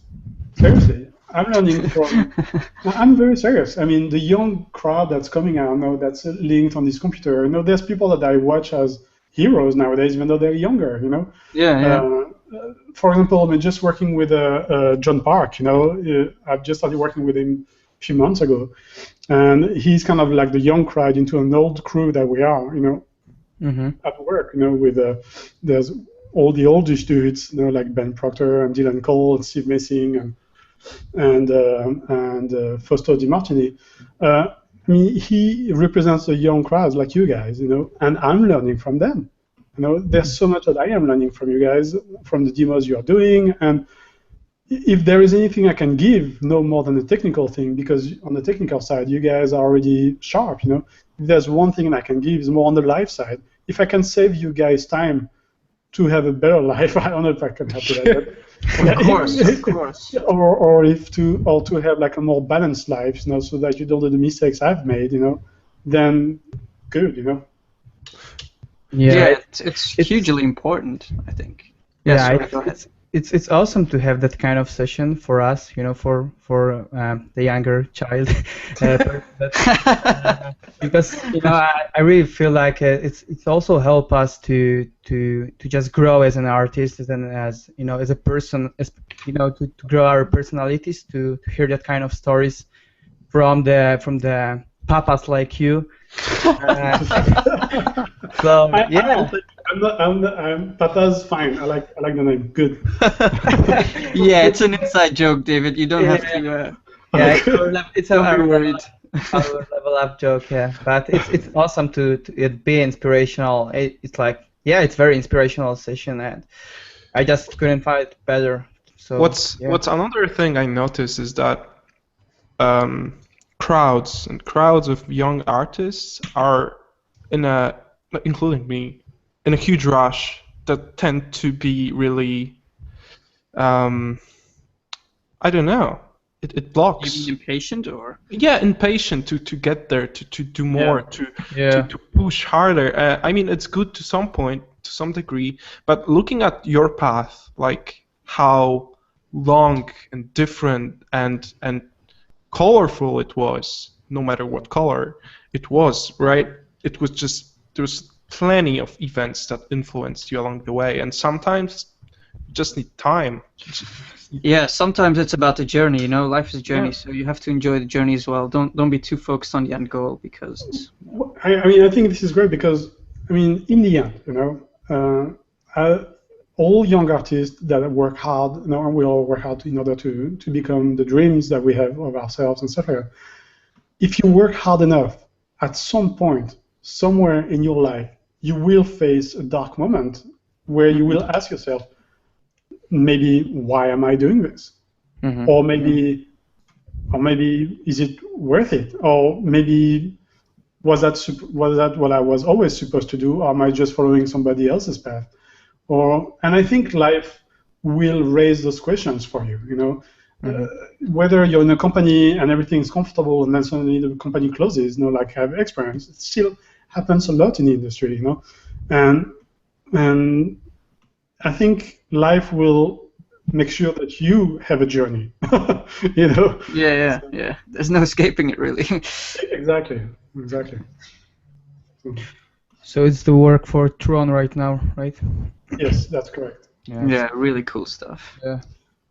But it's funny. It's funny how it's already dated. I feel in some ways that some of it is dated, and that's another thing to learn is that whatever happens, however you may become like the best concept artist that the world has ever seen, I don't know, like Sid Mead or whatever, but at some point your work one day will be dated. And that's an interesting point. Yeah. And I don't think it's negative. I think it's just a question of accepting that life will go on. Yeah, of course, yeah. That's something that we just all have to accept and live with. But then again, these things do set benchmarks at the same time, I mean, that's exactly it. Like, I feel like Tron, even though you're saying like, okay, it's already getting a little bit dated, still it's in a way again a benchmark, and you see people now with neon suits, and people are like, okay, well, David Levy did that for Tron, so come up with something new. But not just myself. I mean, they're awesome guys. Yeah, exactly. But all those awesome papas. Yeah. Yeah. I don't know what the joke is about, but I love the word.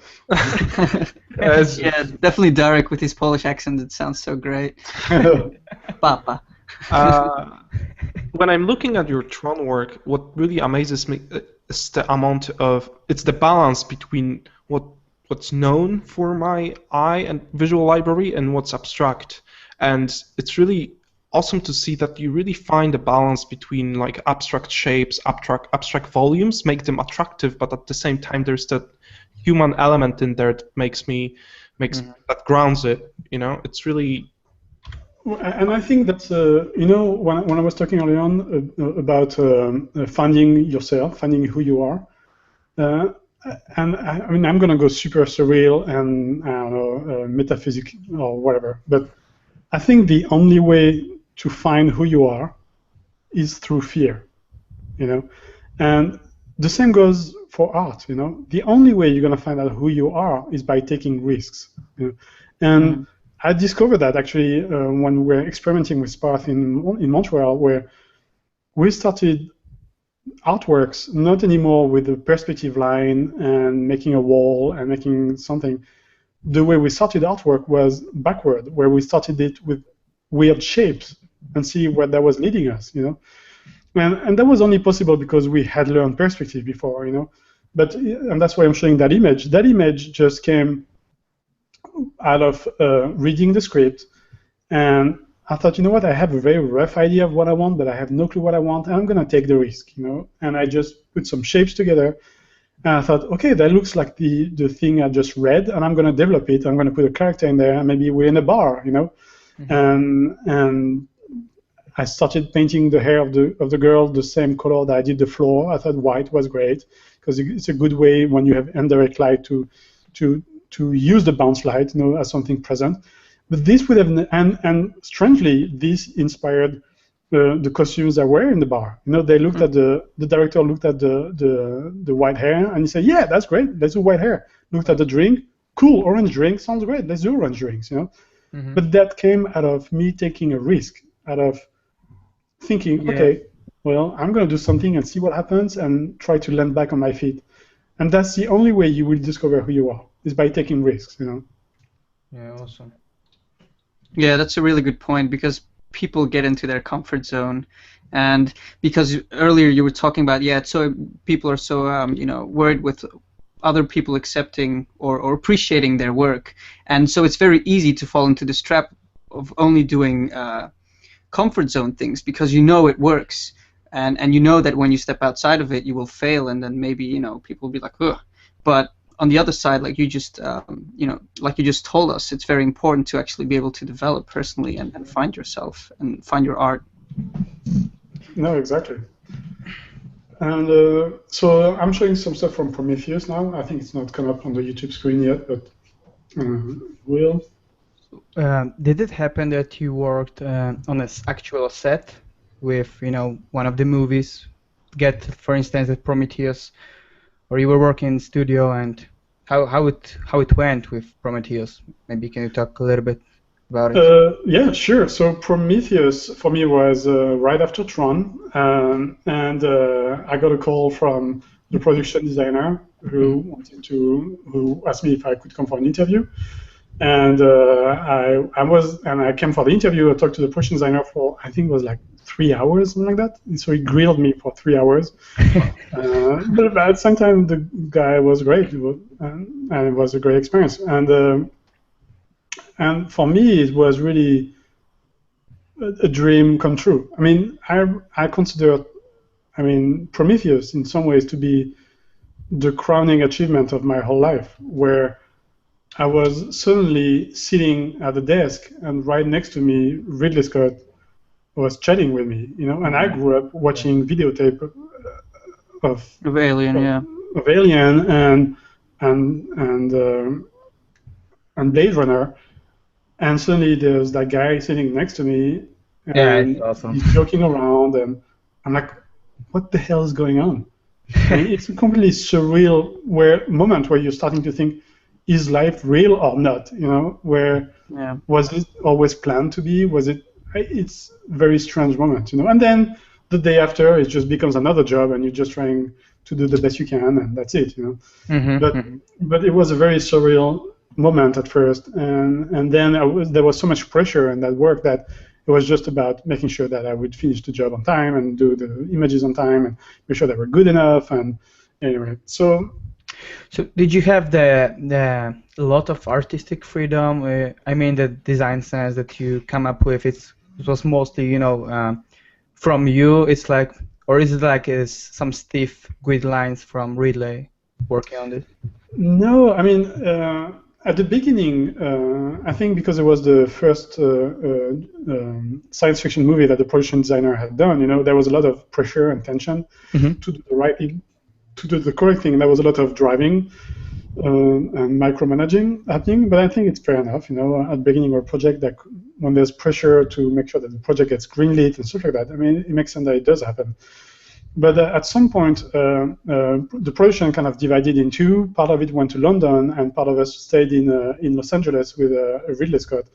And so Ridley Scott was with us, and there was much less pressure at that point, and it became more about really trying to make sure that we were translating Ridley's vision into something good, you know. So he would sit next to us. Now we had a big table. There was 3 of us, and he would sit with us, and he would sketch all day, do storyboards and sketches, and he would give us a sketch and say, "Okay, for this helmet, I want this," you know. Right. Like, okay, you know. And in many ways, he was very, very easy to work with.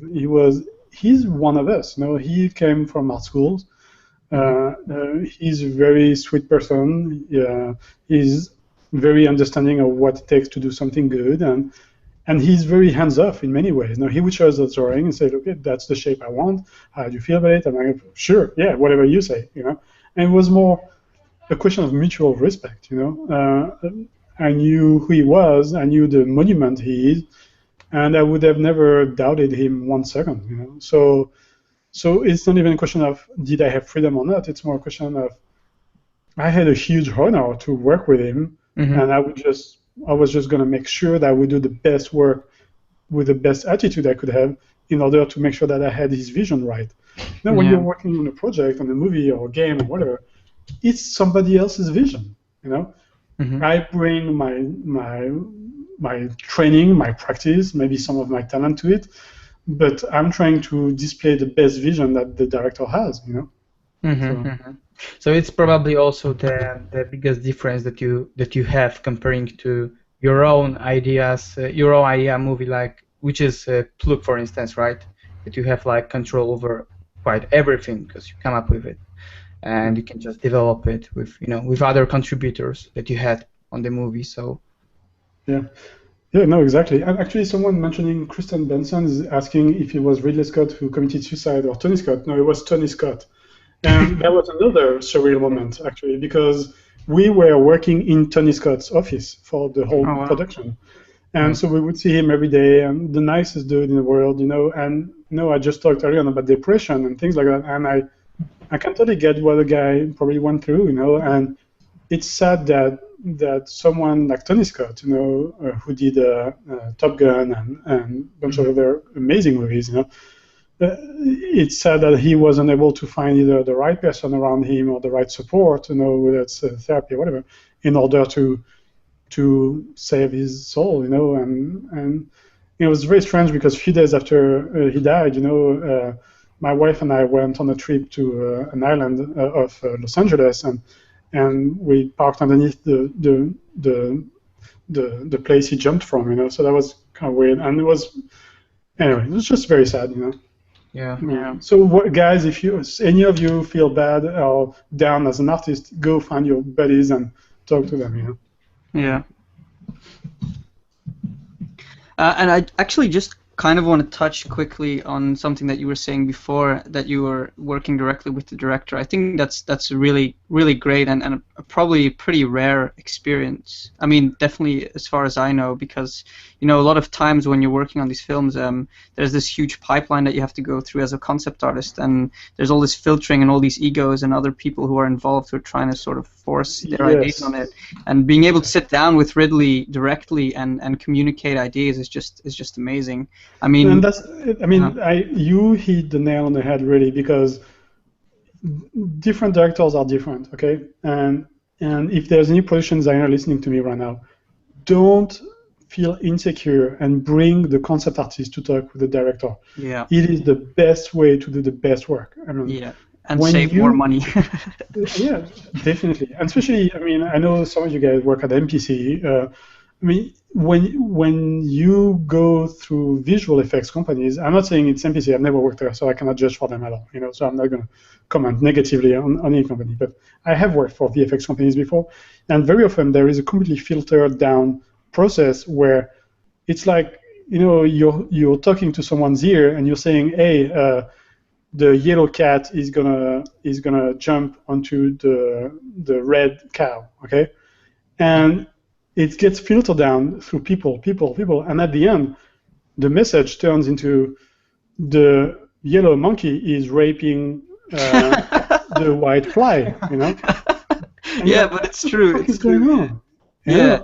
And it makes it so sour as well, in a way. Yeah, and like you say, it's very expensive for productions, you know? Yeah, it's hugely expensive. And the sad thing is, it's usually, like you were saying before, it's just egos and insecurities, and it's actually really unnecessary most of the time, you know?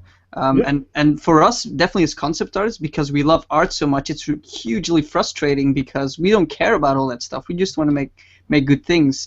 The only chance that I had, like, that was similar, the only experience that I had that was similar to what you had with Ridley was working with the Wachowskis, because I did 2 movies with the Wachowskis, and they would hate this thing as well. Like, they would come to my desk and sit down with me and look at the drawings directly, and I actually had the chance to interact with these directors that I looked up to, and it just made that's exactly so much better. And and honestly, it's very inspiring. I mean, I've never worked with them, but I know people that work with them. They say they're really awesome to work for.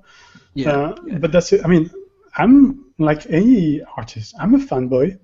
You know, when I sit down, when I have the chance to sit down with the director, you know, I am completely a fanboy.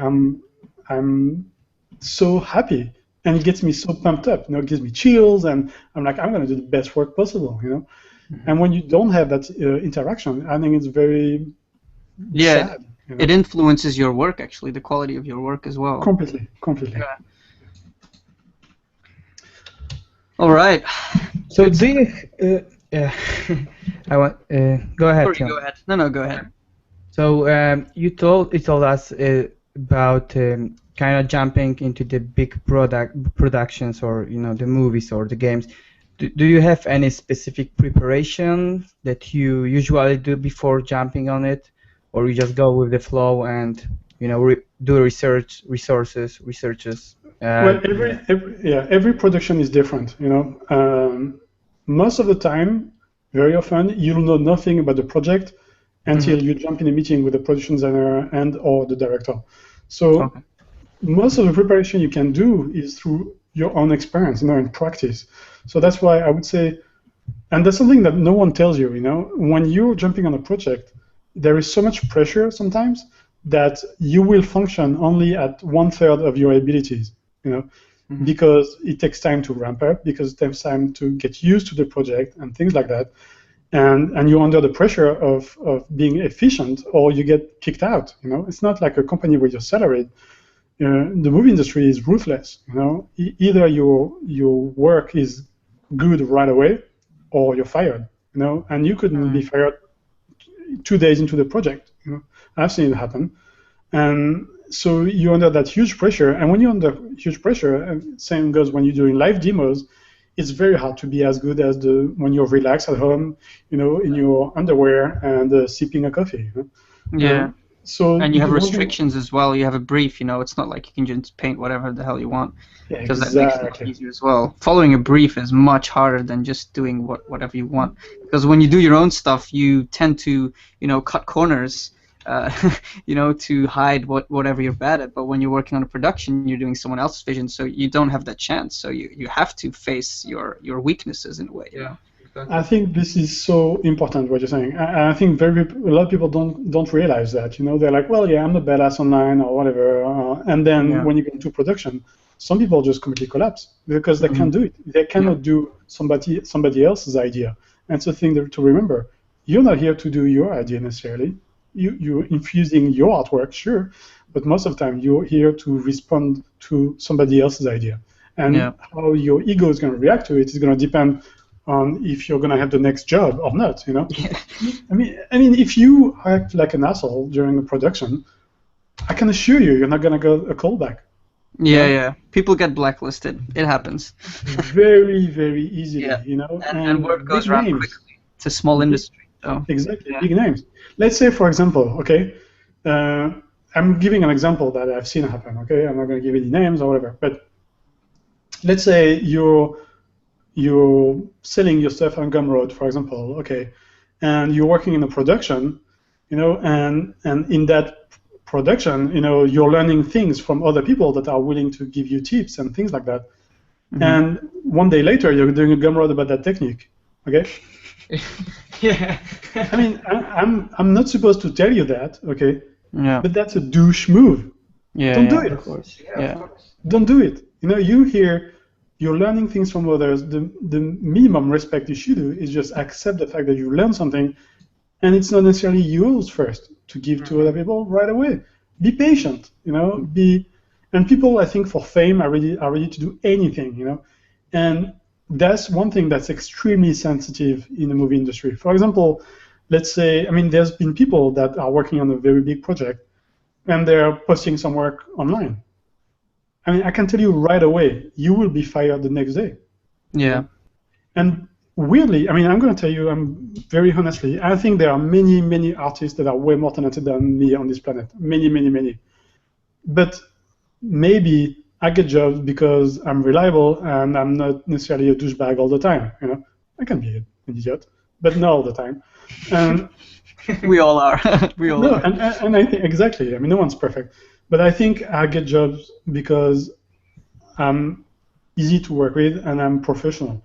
And I think before any talent or before any ego, I think that's the first thing to, if you want to be hired in the movie industry or the game industry, that's the first thing, I would say. Yeah. Yeah. I'm going to sound like a fucking parent or a dad or something, but No, I'm sorry. no, I had to go off that. I had to go off that rant just to tell people. You know. No, absolutely not, and you're absolutely right. But you're right because people forget about it sometimes, and you know the example that you just gave is someone who's thinking like, oh, I'm gonna be famous online, or I'm gonna catch a quick buck here. But ultimately that's not a good move because what the Facebook community thinks about you is in your career not going to be important, or definitely not as important as the bridges that you burned at the same time in the industry. Yeah. Well, So- in the end, you can be the best artist in the world if you don't have enough money to eat pastas. I mean, it's going to be hard for you to survive as an artist, you know. Yeah. So and someone is asking a question, and actually, by the way, I have nothing against Gumroad. I did two myself, and I think it's a great way for artists to share ideas, to get a little bit of money, without working for the man. I think it's awesome. I love Gumroad, by the way. I've learned a lot of stuff through Gumroad. There is a question. Someone's asking how to move from game industry to movies.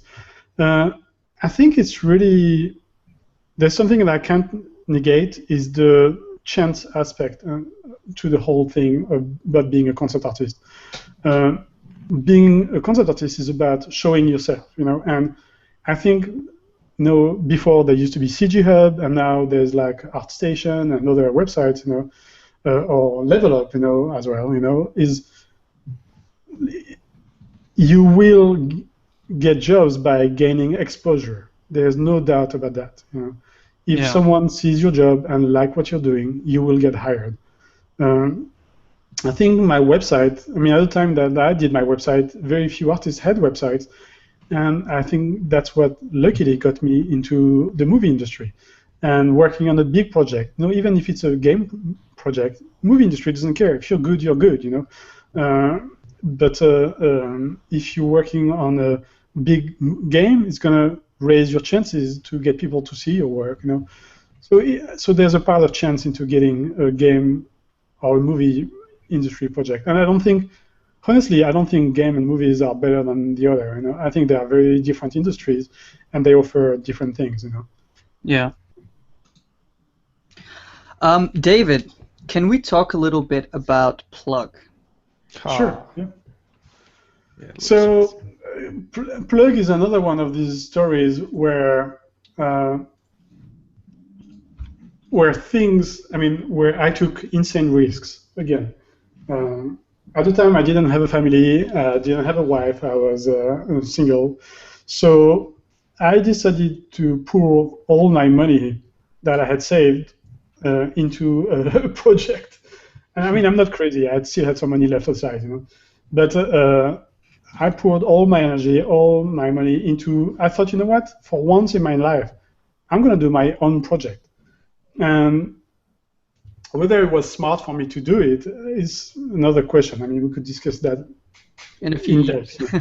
Exactly. And but the things that I followed my dream, like when I went skydiving or when I went windsurfing or snowboarding, I followed my dream and I thought, I'm going to pour everything I have, all my energy, all my soul into this and see what happens. the thing that was difficult is the fact that this happened at the moment where I was right in the middle of Tron, when I was already CEO of a company, I was already working on Tron, and then I decided to put that on top of it, and depression hit. So I think there was a lot. It was a very tough time for me. I'm showing a photo here of Alex Cunningham, who is one of the Art Center students that I think now he's working for 343 Industries, whom I was very lucky to work with, and who decided to jump aboard without being paid, on the project I did. I think overall I tried to pay everything on Plug, to pay everybody on Plug, but there were like Alex and Lex were the two production designers that decided to do it for free, and I cannot thank them enough for becoming my friends through that project, and also when other friends had completely dropped me during that project because they thought it was just crazy to do that project and stupid, those guys never doubted me, and I just want to extend a thank you to those guys. Awesome. And so we started with a friend, and we started writing a script, and then it was supposed to be like a 1-minute project where we're doing a short film. The 7D had just come out, which is a camera by Canon, which was very affordable. It was like around $1,000, and you could apply crazy lenses and shoot 1920 1080 with at 24p with a badass lens. And so basically, you could shoot movies on your own. That was the new thing that was coming up. So I thought I had directed short films before, but I thought, you know what? I'm going to do a movie, like a sci-fi movie and a short film. And we started by building stuff. This is just an example of the stuff we built. We started building like helmets, and we started customizing motorcycles, cool. and writing a script. And in a way, it was kind of the same dream I had when I was a kid. I wrote the script for the movie, and we were dreaming again, And just to show you that you can be 35-year-old or something, and you can still dream, And we poured all our soul, all our time, our nights into that project. And at the time, I was also working on Prometheus, just to show you how much energy I still had. Awesome. I love that image with the bicycle. It's so cool. Well, all of them, but yeah, it's amazing. And so we turned that short film into something, And at that point, think about how many years it takes you guys or takes me guys to become a concept designer. And something I hadn't realized is that in order to become a director, it just takes as many years. You can't learn things accelerated. So the same way I've learned mistakes when I was skydiving, or when I was windsurfing, or when I was doing concept art, working for companies that abused you, or working for no money, or things like that. I went through the exact same learning curve in directing. I've done all the mistakes you can think of. I failed in so many ways, and in other ways, thanks to having worked on movies before, there are things that weren't failed. That's the other artist I want to talk about, which is Lex Cassar, which I cannot thank enough as well. He was the second production designer on the project, and those two guys are the true heroes behind Plug. That's awesome. Yeah. Again, it goes to show how important it is to work with other people, not be selfish, and yeah. Completely.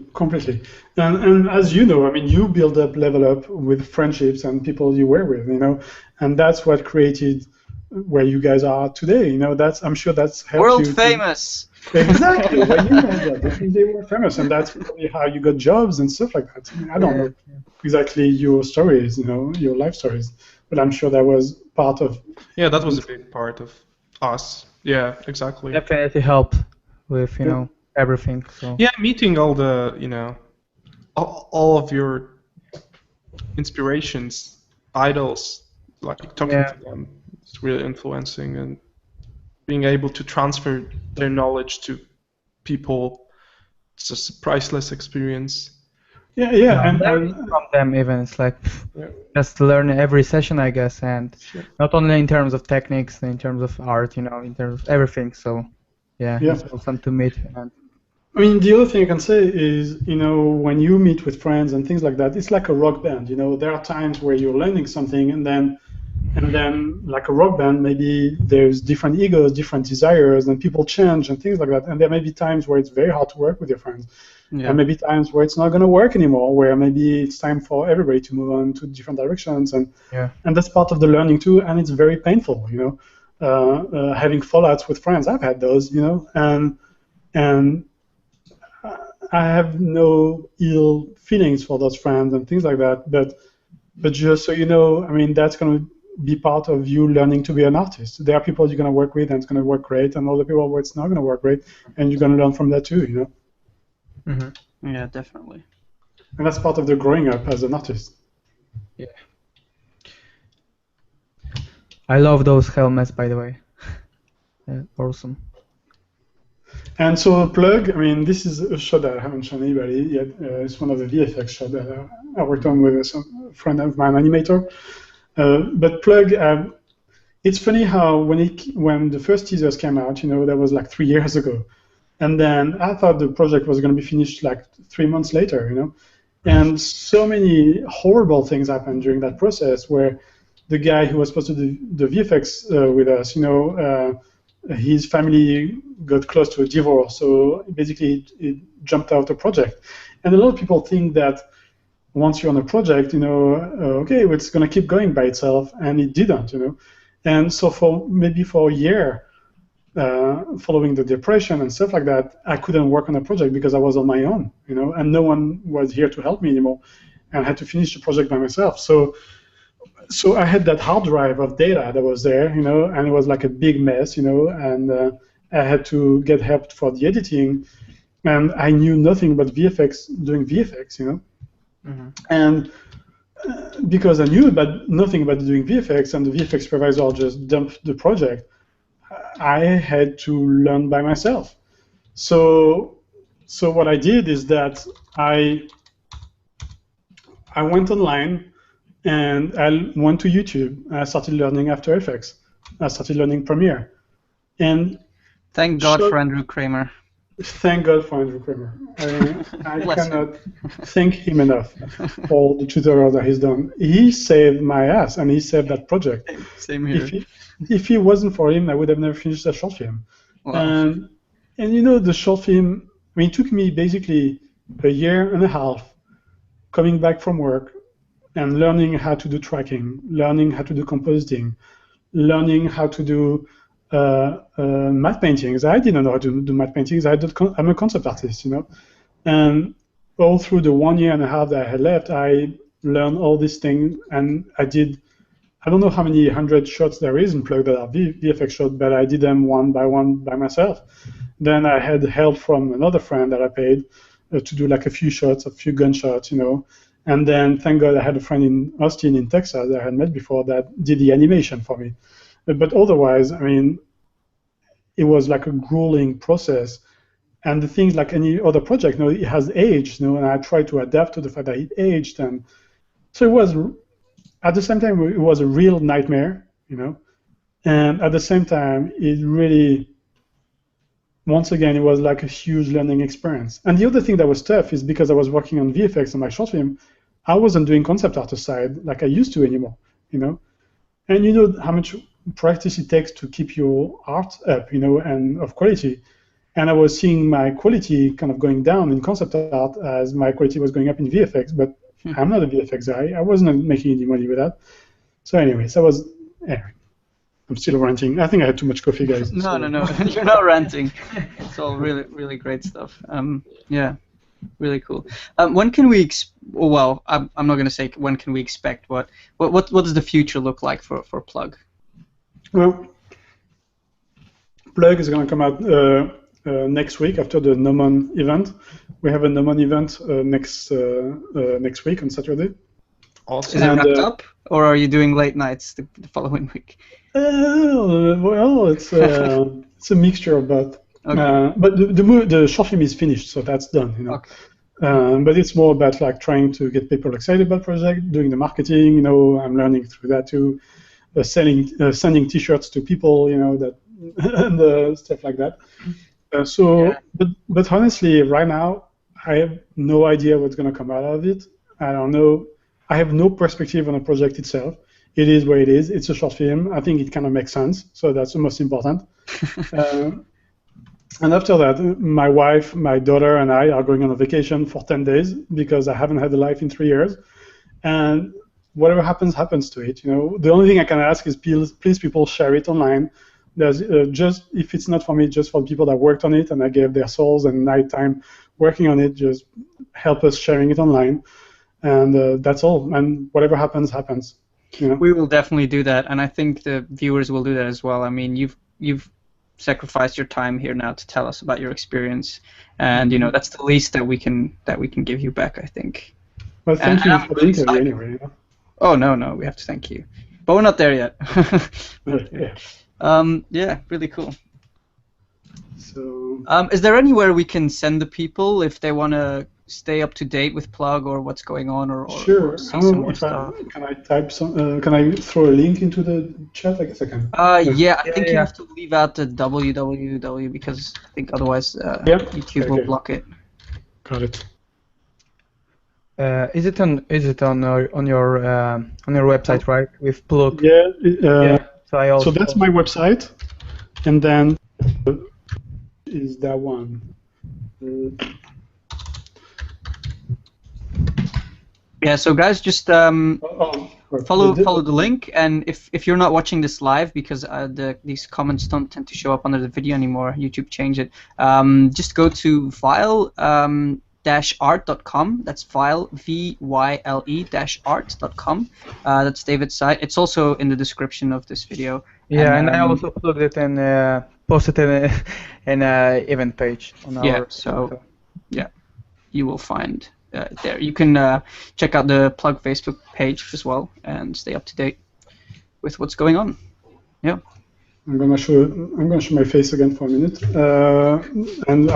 So yeah, where do you guys want to go from here?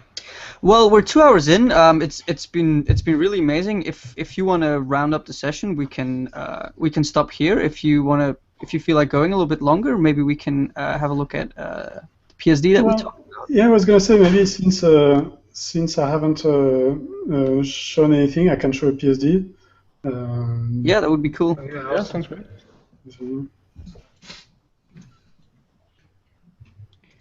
Where is it? Yeah, I'll take this chance to just promote Level Up a bit. So guys, if you're enjoying the sessions, please subscribe to our YouTube channel.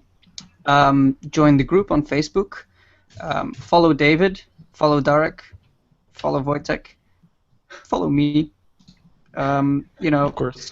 Support our cause. Go to the Google Hangouts. They're on our website. There are people there every day. It's really awesome. We jump in from time to time when we have the chance, and there's always people there talking and drawing. And I always hear people saying how happy they are that the Hangouts exist, so that they can just draw together, give each other feedback and stuff. So check that out. It's on our website, fusroda.com. You can find it in the description as well, the link if you're looking for it. So yeah, back to David. So here I'm just showing like a live painting I did, just using a laptop and a Wacom. So here we go. So I mean, when it comes to speed painting, of course the school that I follow is the school that a lot of people follow, which is basically the classical schools of Dutch painters and classical painting, which we all do without knowing sometimes, but which is just like starting with a background and ramping up towards the foreground, with different values, and then darkening the values, and many times, and then finishing up with a highlight. Oops, that was a big jump. Sorry, guys. I guess that's all there is. Hopefully, there's one with less jumps. But basically, once you have, I consider that by the time you're at that point in a painting, I know it takes a while for YouTube to see all this, but basically, it's when all the main dark shapes are there, your composition shapes are there. Once you're by that time of the painting, you know if your painting is going to fail or not. Compositionally, if your painting is going to collapse in terms of lighting, and also the tricky thing when you're painting live, something that you see outside is the fact that light changes. So it's adapting to all these things. But the great thing about that is when you do that, as opposed to just a painting from a photo, you are training your brain in ways that are much more efficient than if you were training from a photo. So I highly advise it. Mm-hmm. Wow, yeah, it's really amazing how you can get this So this is a still life from in your house or something, or in a Yeah, studio? that was actually at one of my friends' house at the time. Is that your 7D up there on the tripod? No, that's the Oh. ancestor of it. I think that's a Bolex camera. Oh yeah, okay. Yeah. What am I thinking? I can say it now. It's a very old camera. Yeah. And so that's one example. Another live painting that was never finished, that was done just on the street of San Francisco. And very often, I fall back to my usual techniques when I do live paintings, painting from life. I go start with my gradients. Working with gradients is like basically having an HDRI in 3D. This is going to dictate the mood of your whole image. And I throw very quickly together my perspective lines. I throw my main moods and my main tones. And then once I have my composition and enough darkness, now as you see the way I do the darkness here, I just find it to be very easy to do that way, is that I work my exposure just by adding multiply layers, I don't know if a lot of people do that, I know I do, but I think it's pretty classical way of doing things, And is that just to give you more value range to play with in the live? Exactly. I think in general what we all do is that we start a little bit scared about a painting, so we tend to be light with the values. I think it's smart, and then as we realize that we went too light, we now understand that we have to imitate exposure by comparing the brights and the darks, and trying to find when you're painting, what's your brightest area, like this light maybe, and what's your darkest area, like the top of that building, helps you creating a hierarchy, And I think that's something that I learned from Craig Mullins, where you see his hierarchy in his paintings are always perfect, Mm-hmm. He always knows what is the focal point of his image and what his background is. And he applies that hierarchy to everything he does, which is he's going to put a lot of detail into an area that he wants to be the eyes drawn to, and he's going to stay very loose, like this building in the background, so that because he knows that that's not the main point of interest. Yeah. But very often at the beginning, people put the same amount of detail everywhere, which makes it very hard to follow, Mm-hmm. And here, for example, I realized that my saturation was just too crazy, Mm-hmm. So I would just bring it back and bring the exposure down, Awesome. And this is very useful when you're doing images for your own projects. Like this one was an image for Prometheus. I don't know how many steps I have for it, but this was a 3D render that Ben Proctor gave me, and Ben loves naked dudes in his images, so that's why there's naked dude. I know more people like that. And starting from there, I started integrating. I use sometimes custom brushes, which is what I did here. I think for the floor, I use like a distorted image of a plain drawing that I did of like squares and stuff like that. If we zoom in, we can see that this is just like repeating like lines, for example. I just distorted them in perspective. It's very usual stuff. And then I start building up the design of that platform. Yeah, awesome. It's really awesome. And I mean, especially at the time, I still use brushes on and off. I have a whole set of tools that I use. I really like using brushes, but that's just me, everybody's different. Where, for example, this is a brush that I created in 3D. This is just painted the usual way, and I'm ramping up my values and my design. And the practice that I have when I do live paintings, like on the streets or whatever, gives you the ability that when you're under pressure, you're okay with it. You don't mind as much. So you can focus more on the design, for example. Yeah. And here I'm applying more deformation. I'm starting to think more like Craig Mullins, I guess, does. Like I was talking about earlier, is like, what's my hierarchy? What's going to be my center of importance into that image, Mm-hmm. And here I'm starting to develop more designs, and maybe have a talk with the director or with the production designer.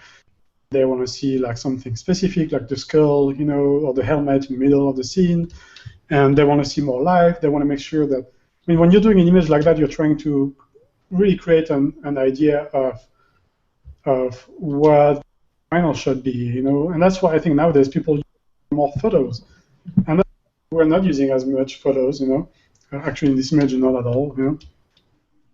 But I think the industry is going in that direction as of now, and it really depends on the director. But as of now, where using photos is really the key to go, you know. And at the time, we were not, because we were worried first of all about, and we're still worried about lawsuits. You know, when you're working on a big project, sometimes using a photo you find on Google can be dangerous. You have people that are just paid to do lawsuits, you know, and lawyers are going to come after you and make sure that if you use a photo, well, you may have to pay for it, you know. So that's why sometimes in movies and games we are careful about, if we do use photos, to make sure that it becomes very invisible, you know. Yeah. It's not too seen, you know. Or when you steal smart, don't steal stupid. Exactly, and using photos is smart, even smarter if you use your own photos, you know. Yeah. Which is something that I strongly advise people to do, you know. Yeah, definitely. I try to use as much of my own photos as I can, and it's also really good because you have total control over what you're doing. Like, you know, if you need a pose or something, why not just get your friend over and take some photos? Like that way, you don't have to, you know, look around the internet for that that perfect photo. You just create your own set. You just save some time as well. So definitely, I think as a tool in the future, I mean, it really doesn't really matter what tool you use, you know, if you're working with the right kind of production designer. As long as you get like a result, that's what matters for them, you know. Yeah. But like you said, it really depends on the person that you're working with. So with some you can go very loose and they respond well to sketches or something, and others just need to polish. Yeah. I mean, it's funny because you can be very political in that way, you know. And I think being a political person in some ways can be very useful when you're working on projects. Is that taste the water first, see what your boss likes or doesn't like, you know, before you jump into something too fast, because you may have to redo something, you know. And anyway, some people like photos, some people hate them, so it's adapting to the production you're in, you know. Yeah. Emmanuel gave us the same advice actually a couple of weeks ago. It's very true. And here we go. So yeah, and these are my perspective lines. And I would say that nowadays, before Prometheus, I would say that I was working maybe, let's say, I don't know, 80% 2D, 20% 3D. On Prometheus, I would say that it turned more into 60% 3D, 40% 2D. And I would say that nowadays, it's all over the place. It's very hard for me to give a number because, especially when we get towards the end of a project, I'd say it's 99% 3D. When we are at the beginning of a project, I sometimes make the mistake to be 3D already when I should be more 2D, you know. So sometimes at the beginning of a project, I should be more I am more 90% 2D and 10% 3D. So it's very. I think there's different reasons. It's the speed. Know when to use which tool, right? Exactly. And I think part of becoming a concept artist is to be able to adapt to that, you know. Yeah, definitely. And not just go like, okay, this is my thing, and screw you guys. You have to be very adaptable, and then you will be like, you know, most efficient and most desired for companies if you know when to do or use what for the best and fastest result. Yeah. So there's a question. Someone asked if it's in Modo. I don't use Modo. I use 3ds Max for everything I do. So this was started in 3ds Max. The 3D model that's there, it's like a model I found online for free. So this shows exactly kind of the process I used to have done for Prometheus, where I had very little time to do images, so I would throw together a very quick render in 3D. I would do the textures myself, you know, using Photoshop and brushes. This is a mixture of brushes and 2D. This is just giving the right values when it comes to the design. A lot of the design on Prometheus was inspired by Ron Cobb. So those white and grays, you know, and bright lights, We're very Ron Cobb inspired. Here you can see that I'm reevaluating my overall colors, just to make sure that I have the tones right. What are my warms? What are my colds? Here I'm just sketching over the 3D model, just so that the characters look like something as opposed to a polygon. Here I'm doing rim lighting on her.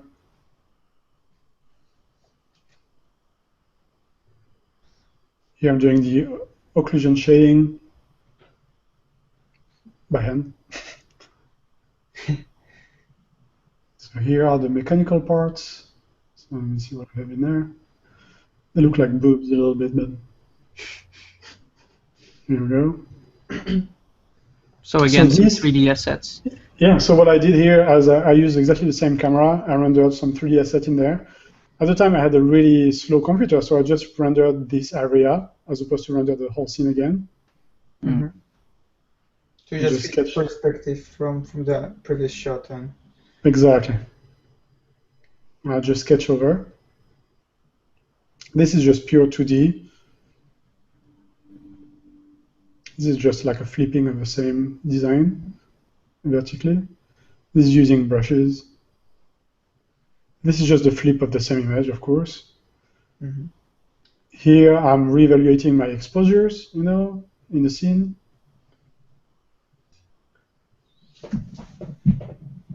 This is and it's funny because a lot of the things I'm showing now, I'm kind of faking. I'm doing in 3D now a lot, doing the blooms. This is just using custom brushes. You're really using every trick in the book. That's amazing. It's really about.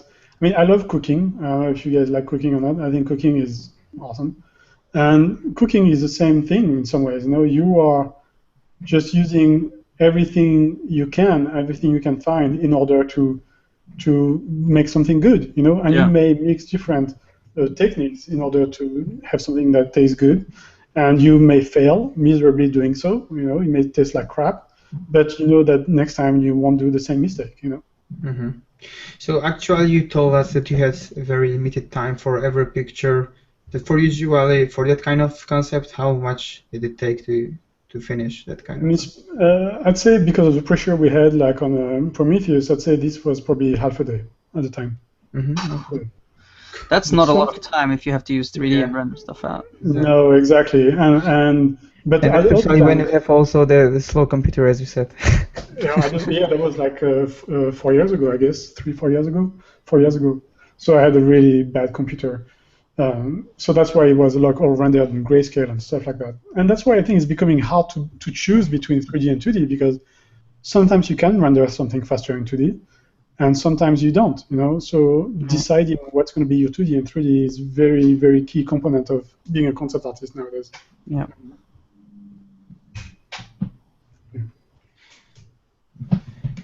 That's So- awesome, man. Yeah, this is some really exclusive stuff. I don't think, No, I've never this has seen ever been that. showed. You are. Truly Yeah. behind the scenes. Yeah. Yeah. There's a question about ZBrush. I think I do use ZBrush. Once again, the same. And it's funny because those kind of softwares, they love when you just use their software and because they can advertise it and stuff like that. And the guys at ZBrush, the team at ZBrush is amazing. I think ZBrush is amazing software. But the thing is that I don't have the time to really learn the software in depth. And very often I land onto ZBrush just using the little things I know, and turning them into my own techniques, if you will, So that was another image for Prometheus.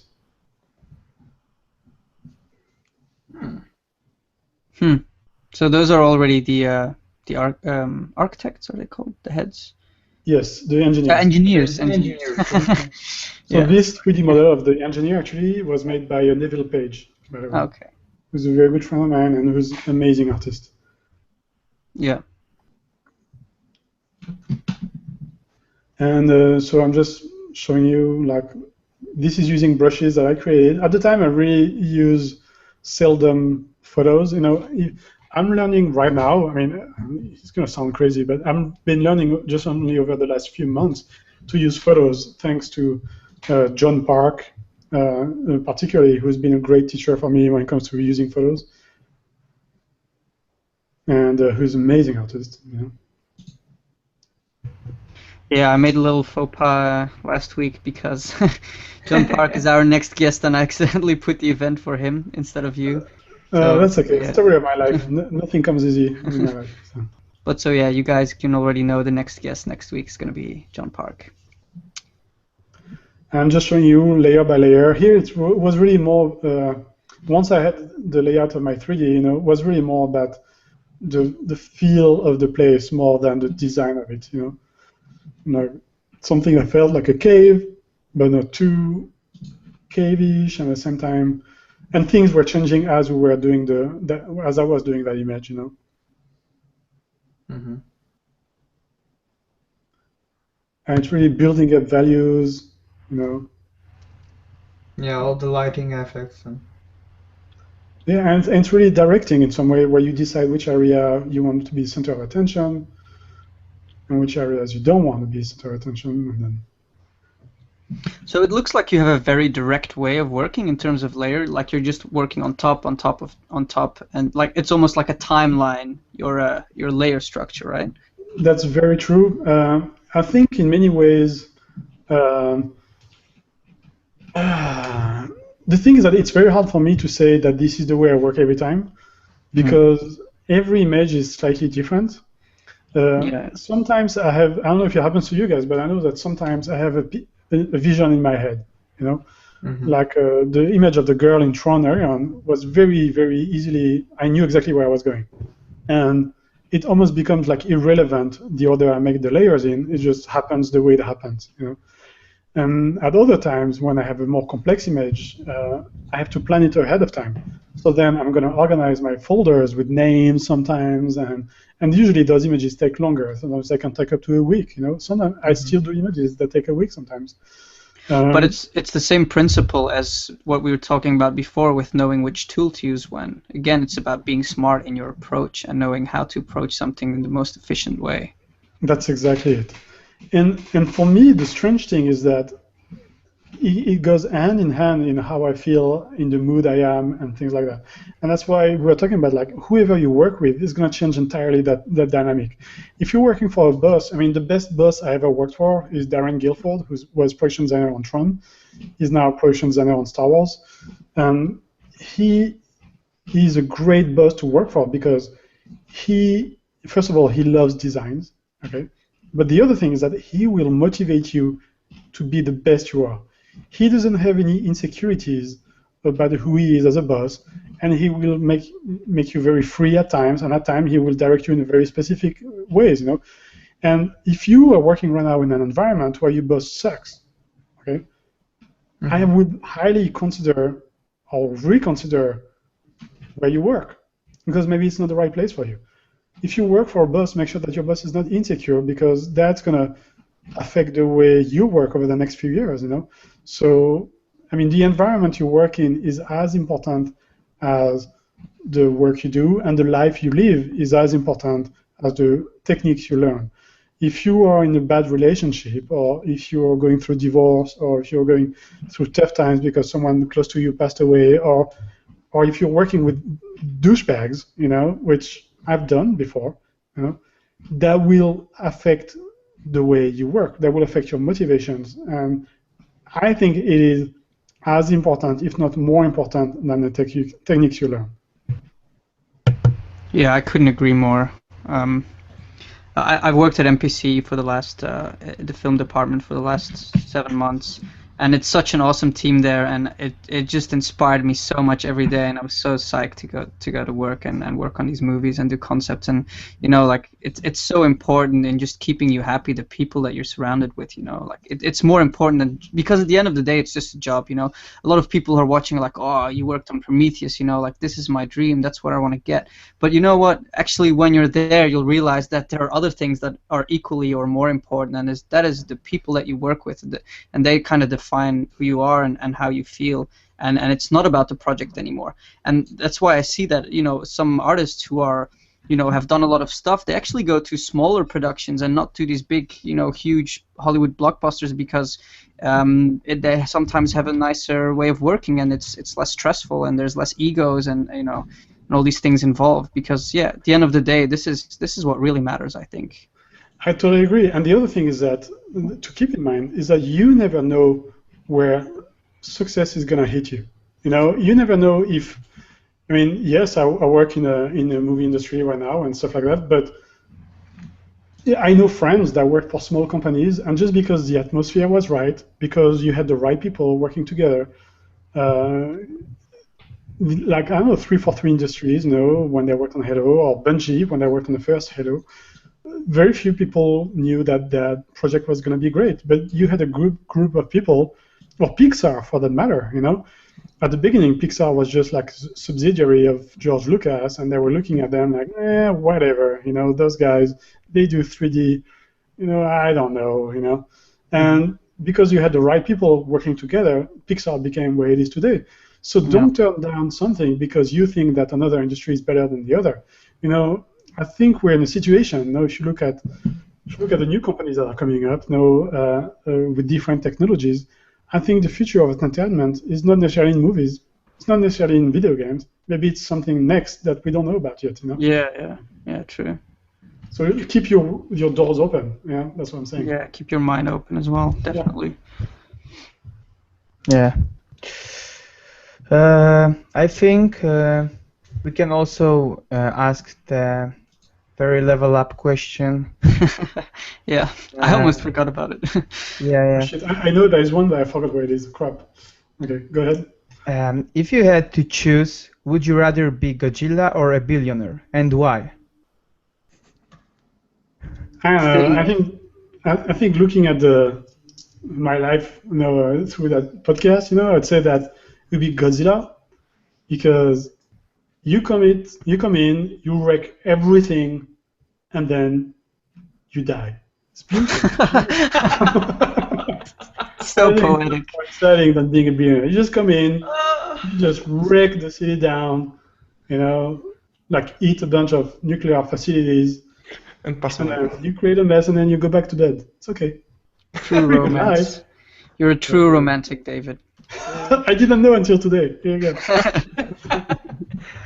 Yeah, it was amazing awesome. to hear all your stories today, and your talks. You know, very inspirational for us. Yes, Yeah.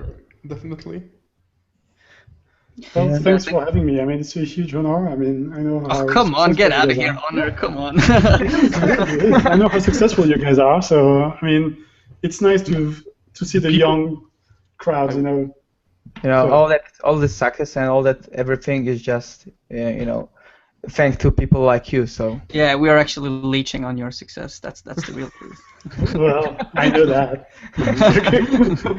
It's good to be a papas and to be interviewed. Yeah. oh yeah. Yeah. All right, guys. I think we can round up the session. It's been really great. Thanks everyone for watching. Thanks, David, for your time and all the great Okay. information. Once again, So thank you again, so much for guys. having me. So, Yeah. Thank you so much. Subscribe. Stay tuned for next week for Follow. another session. Wait for John. And Yeah. Oh yes, it's going to be good. Yep. Like always. So yeah. We will see you guys next week. Thanks again, David. So yeah. Bye everyone. See ya. bye. Hey. bye-bye. Bye guys. Hey.